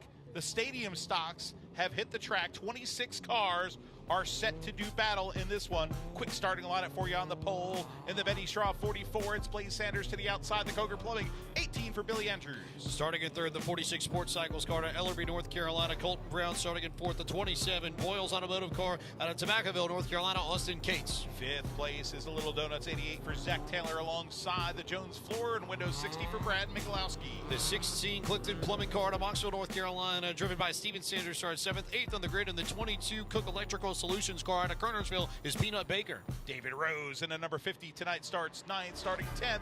The Boxville Tire 71 for James Allison. Starting 11th, the 51 Mave Tire Service car out of Tobaccoville, North Carolina for Andrew Cates, and Jason Garwood of the 48 starts 12th. Starting 13th tonight, the point leader, tied for the points lead, the Tri-City Plumbing 81. It's Chuck Wall to the outside. The Infinity Insurance Group 43. It's Brandon Lee Brendel. Starting in 5th is the number 4 of Andrew Sanders. Starting in 16th is the number 2 Invictus Lighting car to Advance, North Carolina, piloted by Carson Reed. Starting 17th tonight, Frankenstein, it's 83. Michael Cates, 18th. The Moxville Tire, number 7. The Pintang, Chris Allison. Starting in 19th, the 95 Stoll Law Firm machine out of Kernersville, North Carolina. It's Levi Holt. Starting in 20th out of Winston-Salem, North Carolina. The Coger Plumbing, number 8 of Jaden Andrews. The Carolina Triad Choice Realty, Amanda Tucker, number 24, starts next. The Grandmaster of Stadium Stocks, AJ Sanders to the outside. The JG Home Landscape 02, it's Fuzzy Dinkle. Starting in 23rd, the 01 Your Logo Here machine out of Lenore, North Carolina. It's Jacob Hayes. Starting in 24th at Boca Raton, Florida, the booth 34, number 5 of Andre Chavez. Grayson Lee starts 25th. 26th for the MB Motorsports, number 14 of Brandon Vaughn. Folks, 26 Buzz Bombers, 1 Stadium Stock race. Now, the modern Chevrolet Pace vehicle pulls into the end zone for the Q104.1 Stadium Stockers, who go green at the Madhouse. Off and away we go with the Q104.1 Stadium Stocks drivers. Billy Andrews, the racing roofer, working on that outside line is Colton Brown, Austin Cates, Blaze Sanders, everybody making moves. With the big one. Hard shot into the wall by Living Good.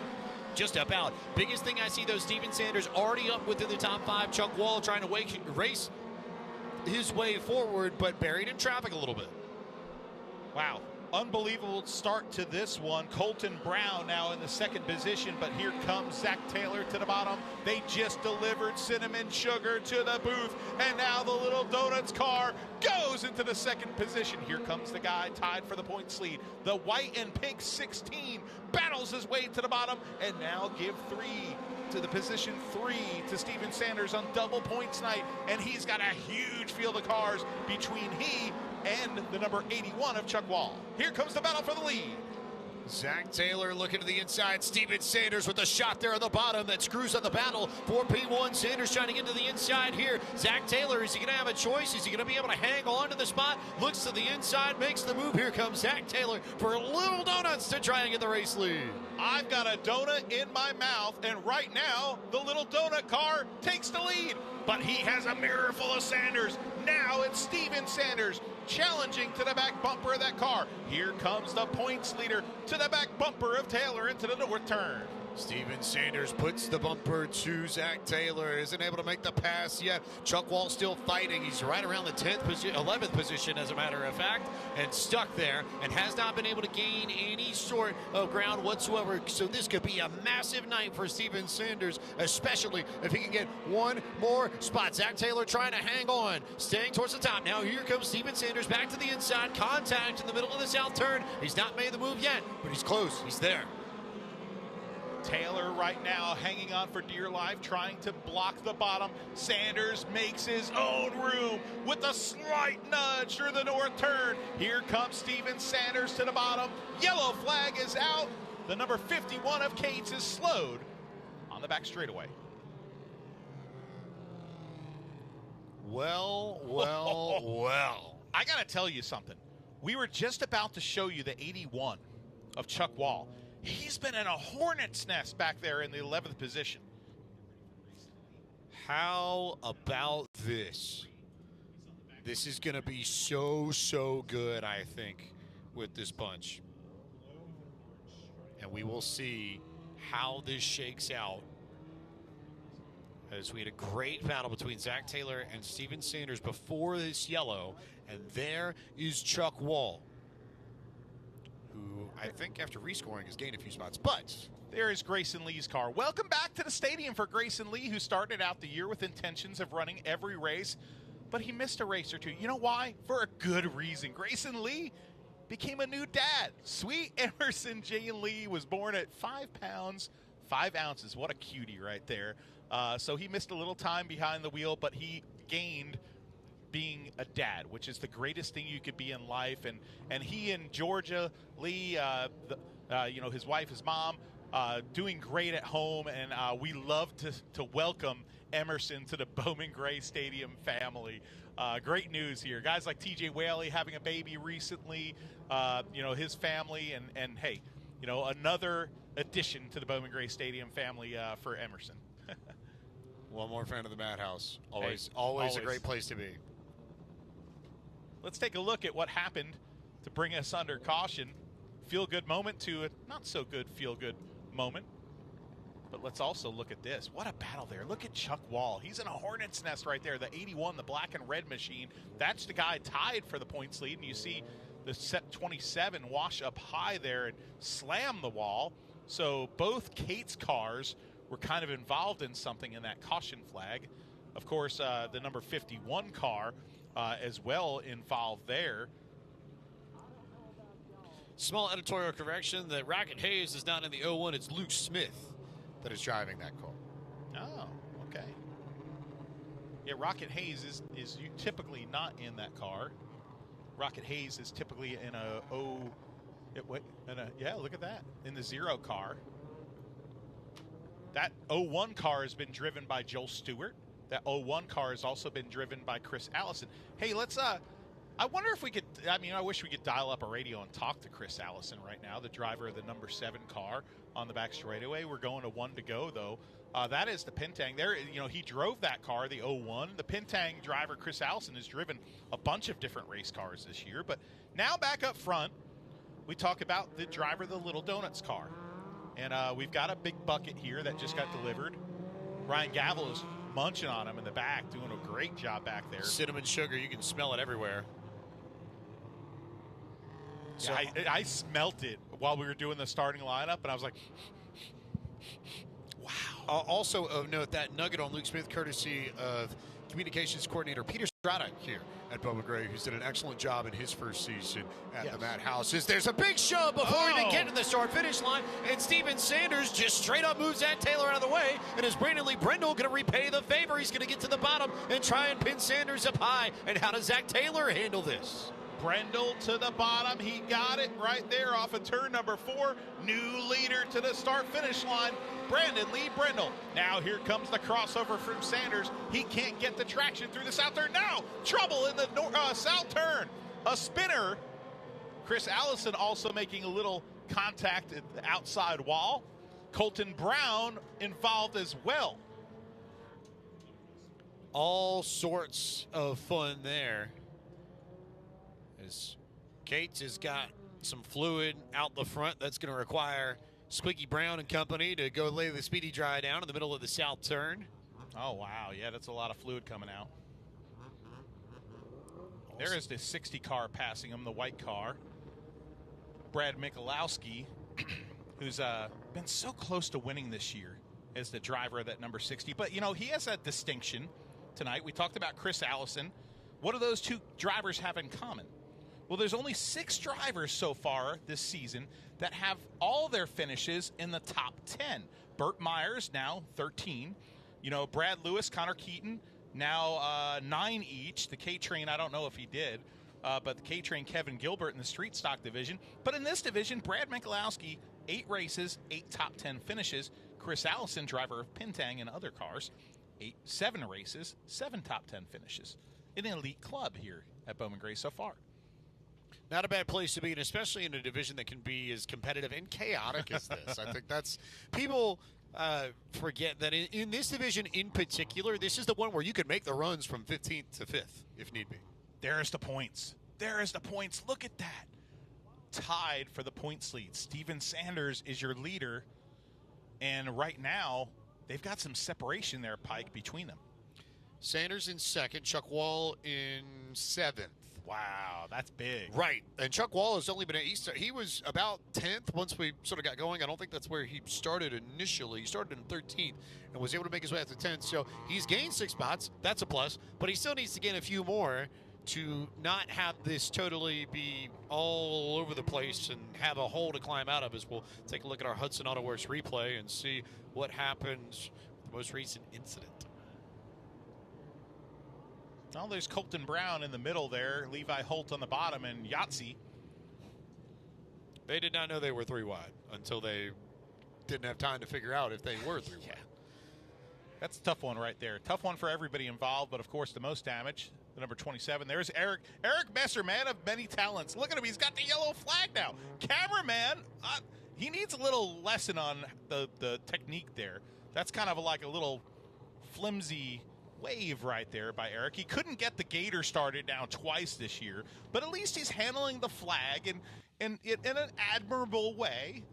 The man of many talents, photography, organizing, and basically the man behind the program here. And now look at that. I mean, he's mean in business. Squeaky's like, hey, don't show me up, man. Give me this thing back. I mean, that's a talented guy right there, Eric Messer. My Lord. I love the idea of the cameraman and the cameras, plural. He handles all the media here, right, as far as organizing everything. He's amazing.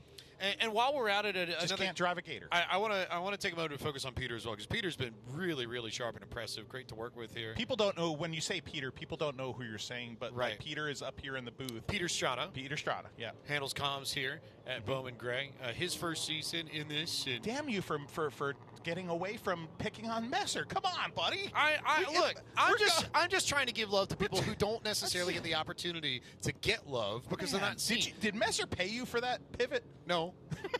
But here's the thing. I think the general point that we want to make is that there are so many folks at Bowman Gray behind the scenes. We're lucky to be the voices of it, but there are countless individuals that work here that make these shows happen week after week after week. It's a wonderful team, a wonderful, great group to be a part of. Yes? Yes, pivot. It's a sitcom line. Come on, you should know the pivot line. Yes. From Friends. Aware. Pivot. Hey, but you know what? We got a lot coming up, not just here at Bowman Gray Stadium, which we highlighted some big races coming up, but there's a lot on Flow Racing. I'm going to the Slinger Nationals, but look at, in terms of NASCAR regional racing, okay? The NASCAR Wheel and Modified Tour, one of my great loves in life, hitting White Mountain Motorsports Park in New Hampshire, just an absolutely amazing racetrack for any race fan. Monadnock also up Mad in Dog, that part. baby. Right. Flat Rock Speedway in Michigan for the ARCA Menard You ever been Series. there? Great figure 8 track, by the way. In Flat Rock? Yes. Really? Wouldn't have known. Thompson, the midweek race at Thompson in August. That's always a fun one to keep an eye on. Portland coming up for ARCA as well. And then New Hampshire Motor Speedway. The Granite State, baby, represented right there in full effect, but NHIS or NHMS, depending on what you grew up with. One of the great racetracks from NASCAR modified racing of all time. Drafting, bump drafting in a 600 horsepower modified. Have you ever been up to Loudon for one of those races? Because it'll make the hair on your arms stand up. I've been up to Loudon. I don't know if I was able to get there. I think we had rain that weekend, so the modified race got a little bit sort of shuffled with the schedule. But hey, we got a skid plate race to come. As I get distracted, the sugar high is hit.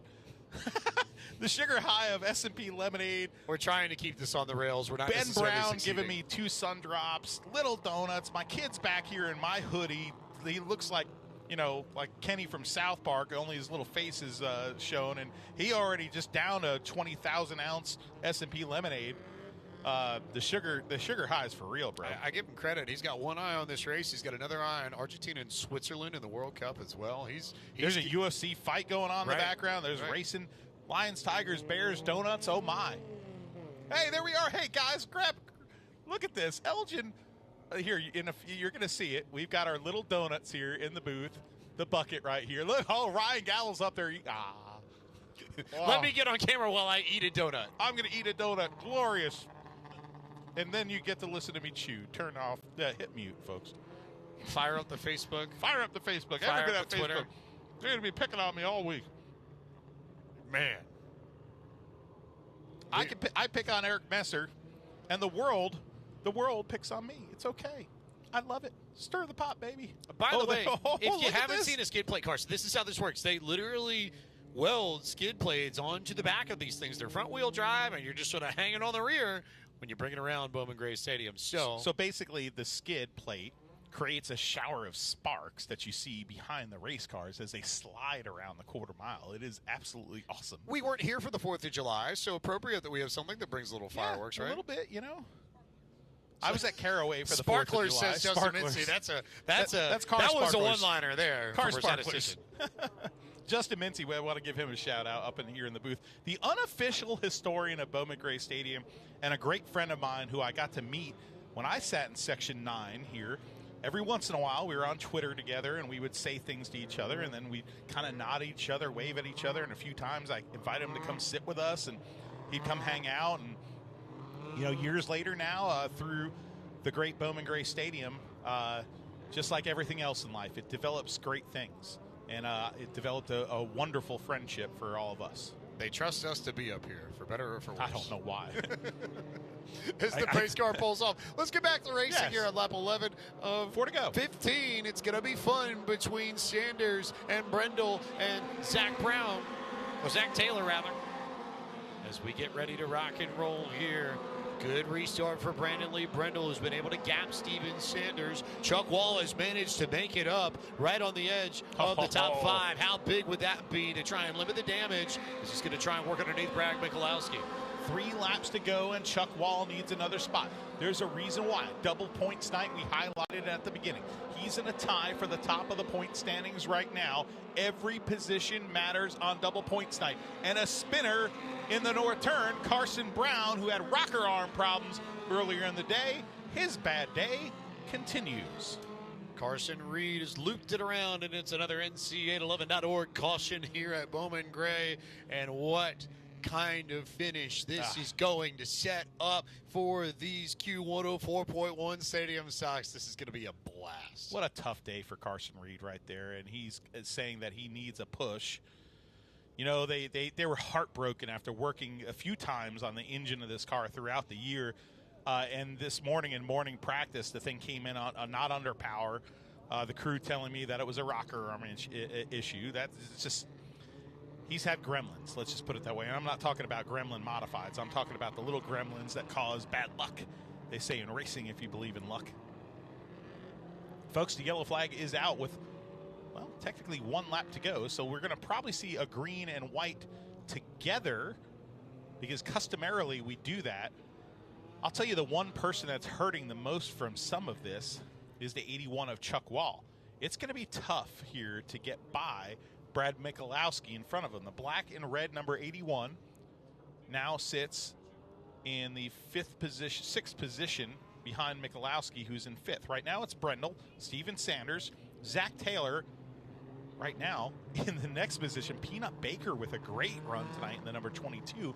In 4th, 5th for Michalowski, 6th for Wall, 7th for the Racing Roofer for Billy Andrews, 8th for Levi Holt, 9th for AJ Sanders, and 10th for Blaze Sanders. Lights off on the pace vehicle. Looking at a green, looking at a white, looking at a checker. Green and white are in the hands of the flagman, so a 1-lap shootout. Can Steven Sanders make a move or not on Brandon Lee Brendel? Green flag and white flag together, one trip around the famed quarter mile. The driver in front, cloaked in white. It'll be checkered flags for Brandon Lee Brendel.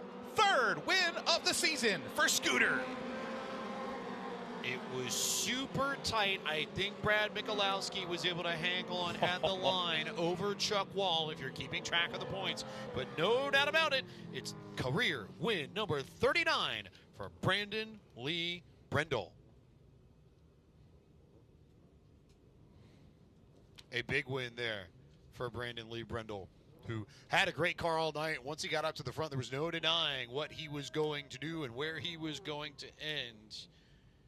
As Brandon Lee Brendel will pick up the checkered flag with the Bowman Gray insignia on it, unique in the motorsports world, and he will take his own victory lap around the famed quarter mile here at the Madhouse with the skid plates on tap and ready to rock.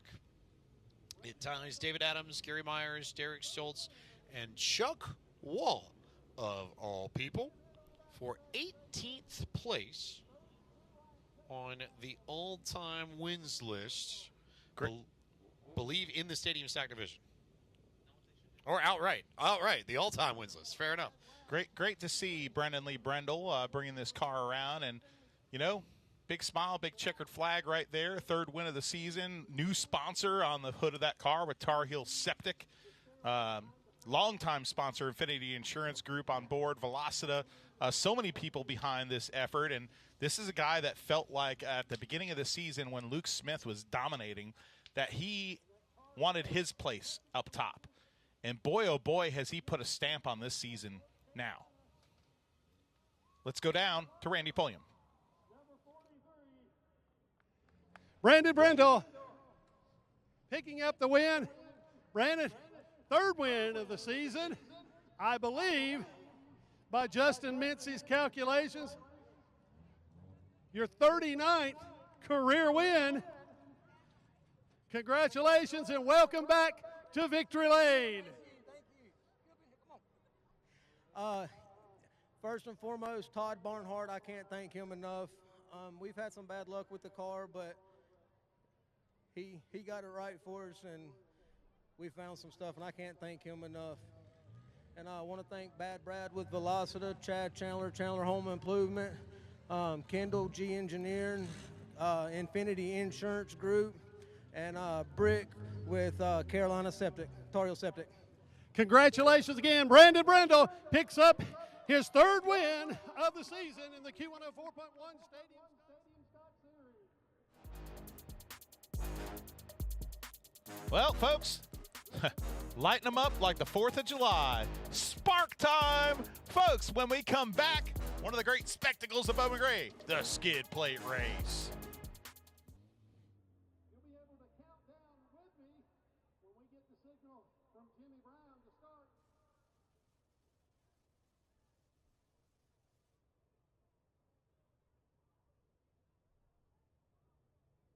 We've got Justin Walker in the car number 15.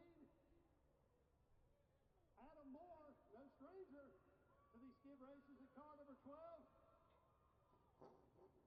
Darrell Asbury in the 01.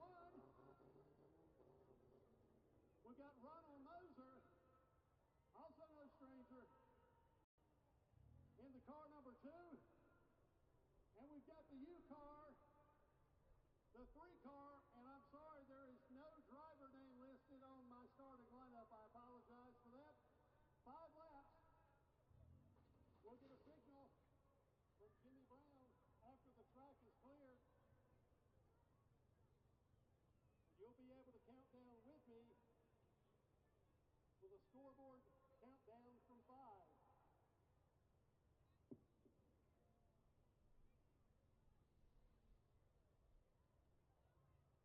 Once again, after the conclusion of tonight's program, we ask that if you're going to the pits, that you enter the pit area from behind the press box. Do not come down on the track. Thank you.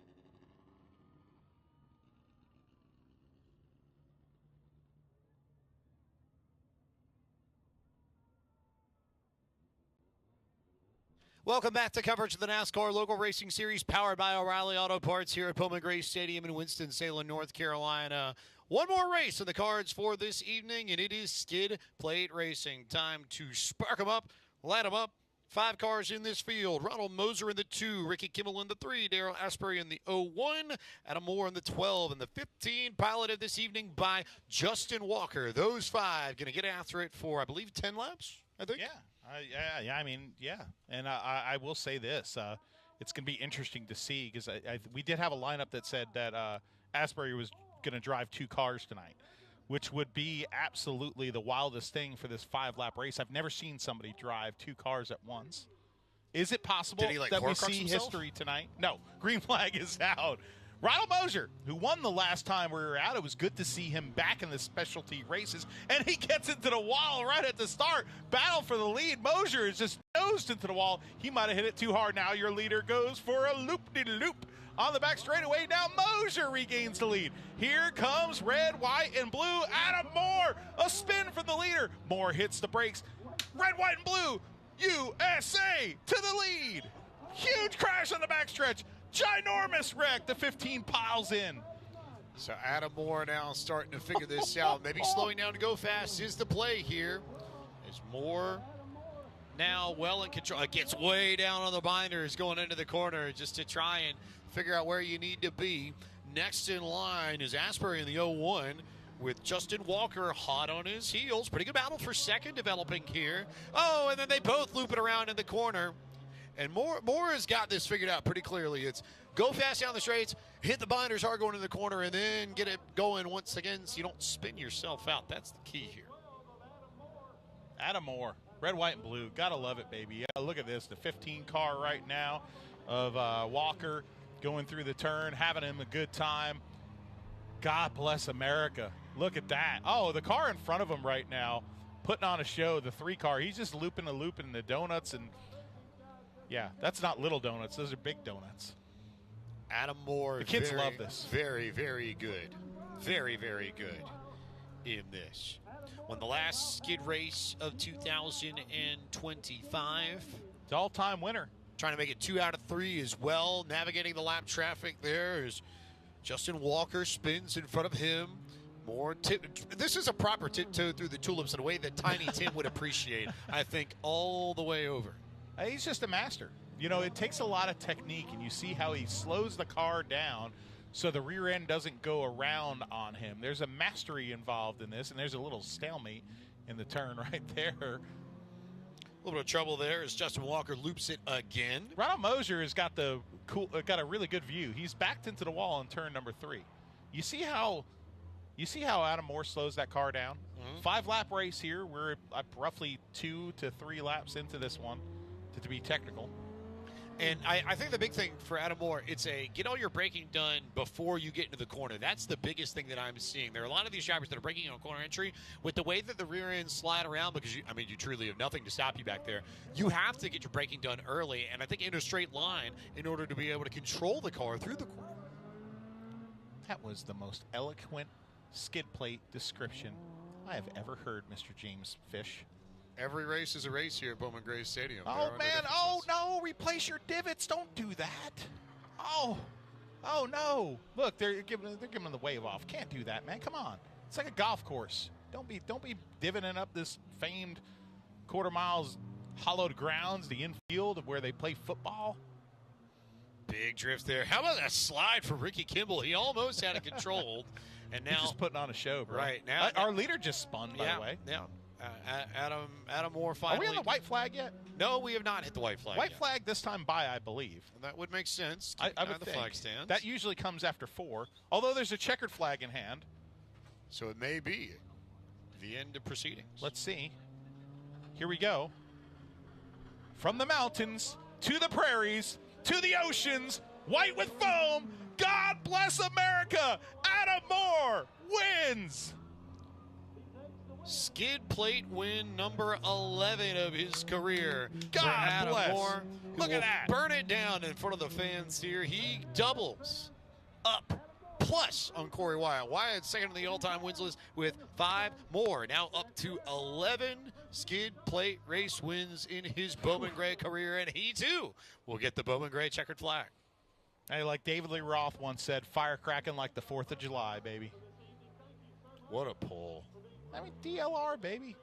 He might not be able to sing anymore, but he was one of the best entertainers the rock and roll world ever knew. He and Steven Tyler, oh my God, I'd put them in the Mount Rushmore. And if you're talking about Mount Rushmore as specialty events, you have to have this driver, Adam Moore, in that discussion. Look at this style points here on his victory lap here. American flag, not a paint scheme. It's actually fastened the fabric to the hood. 4 American flags in total. You can see it rippling on the hood, too. That's the best part. That's real. That's showmanship. This guy loves America.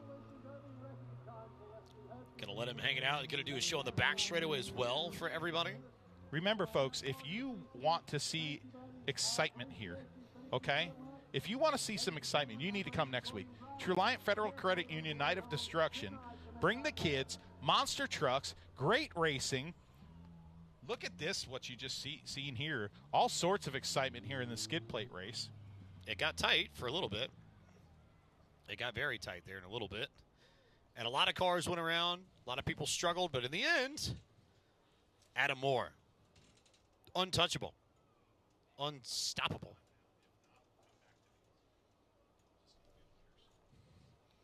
Adam Moore about to climb out here. The winner tonight at Bowman Gray Stadium in the skid plate race.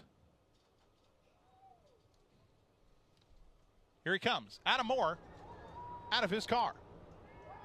Skid plate race winner in very patriotic style for Adam Moore. Folks, it's been a big night of race winners here tonight at Bowman Gray Stadium. Not only Adam Moore, but Slate Myers picking up his first ever 100-lap win. He had to do it in 105 laps. The sportsman division, Twin 20s, Sterling Plemons, Zach Orr split that. Brad Lewis winning, the points leader in the street stocks, and Brandon Brendel winner in the stadium stocks. One quick final thought, James Pike. What's your takeaway for tonight? If anything, the way Chuck Wall was able to race and cut the points gap, the way that Tim Brown was able to ease the damage and limit the damage on this double points night, that will change things a lot in the way things move forward. Also, a big shout out to our entire crew that makes things happen. Stephen DiLorenzo, our producer, director Sarah Aikens, replay out Melanie Judd, Will Adams and Nick Stenstrom, our engineers, Ryan Gavel is our field lead, Brian Yusko, Vib Sharma, Elgin Trailer, Lucas Kaler, Matt Strickert, and our stat assistant Justin Mincy giving us all those fun numbers. Matthew Dillner, what a great team that we get to work with every Saturday night here at the Madhouse. They deserve tons and tons of kudos. Well, you know, folks, it's been a great night here. Of course, we race in honor of Mickey York, who we lost the other week, a two-time winner here at Bowman Gray Stadium. We remember so much here in this grand stadium's past, the heroes that we see every night here, and the new heroes that we see every night. We saw some new ones, and we saw some old ones tonight in an action-packed night of excitement. It was a good one. The Traffic Control Safety Services 100 entertained people of all races next week. Of course, the True-Lion Federal Credit Union Night of Destruction. And folks, we saw a lot of action tonight. Maybe a little bit too much destruction for some, like Jackson Casper and Slate Myers, to come back from the monster truck and win the race. Hot tempers on a Saturday night, folks. It's Bowman Gray Stadium. Lots of awesome race winners. Boy, every Saturday night, tune in live on Flow Racing. I'm your host, Matthew Dillner, for James Pike. Until next time, we'll see you at the races.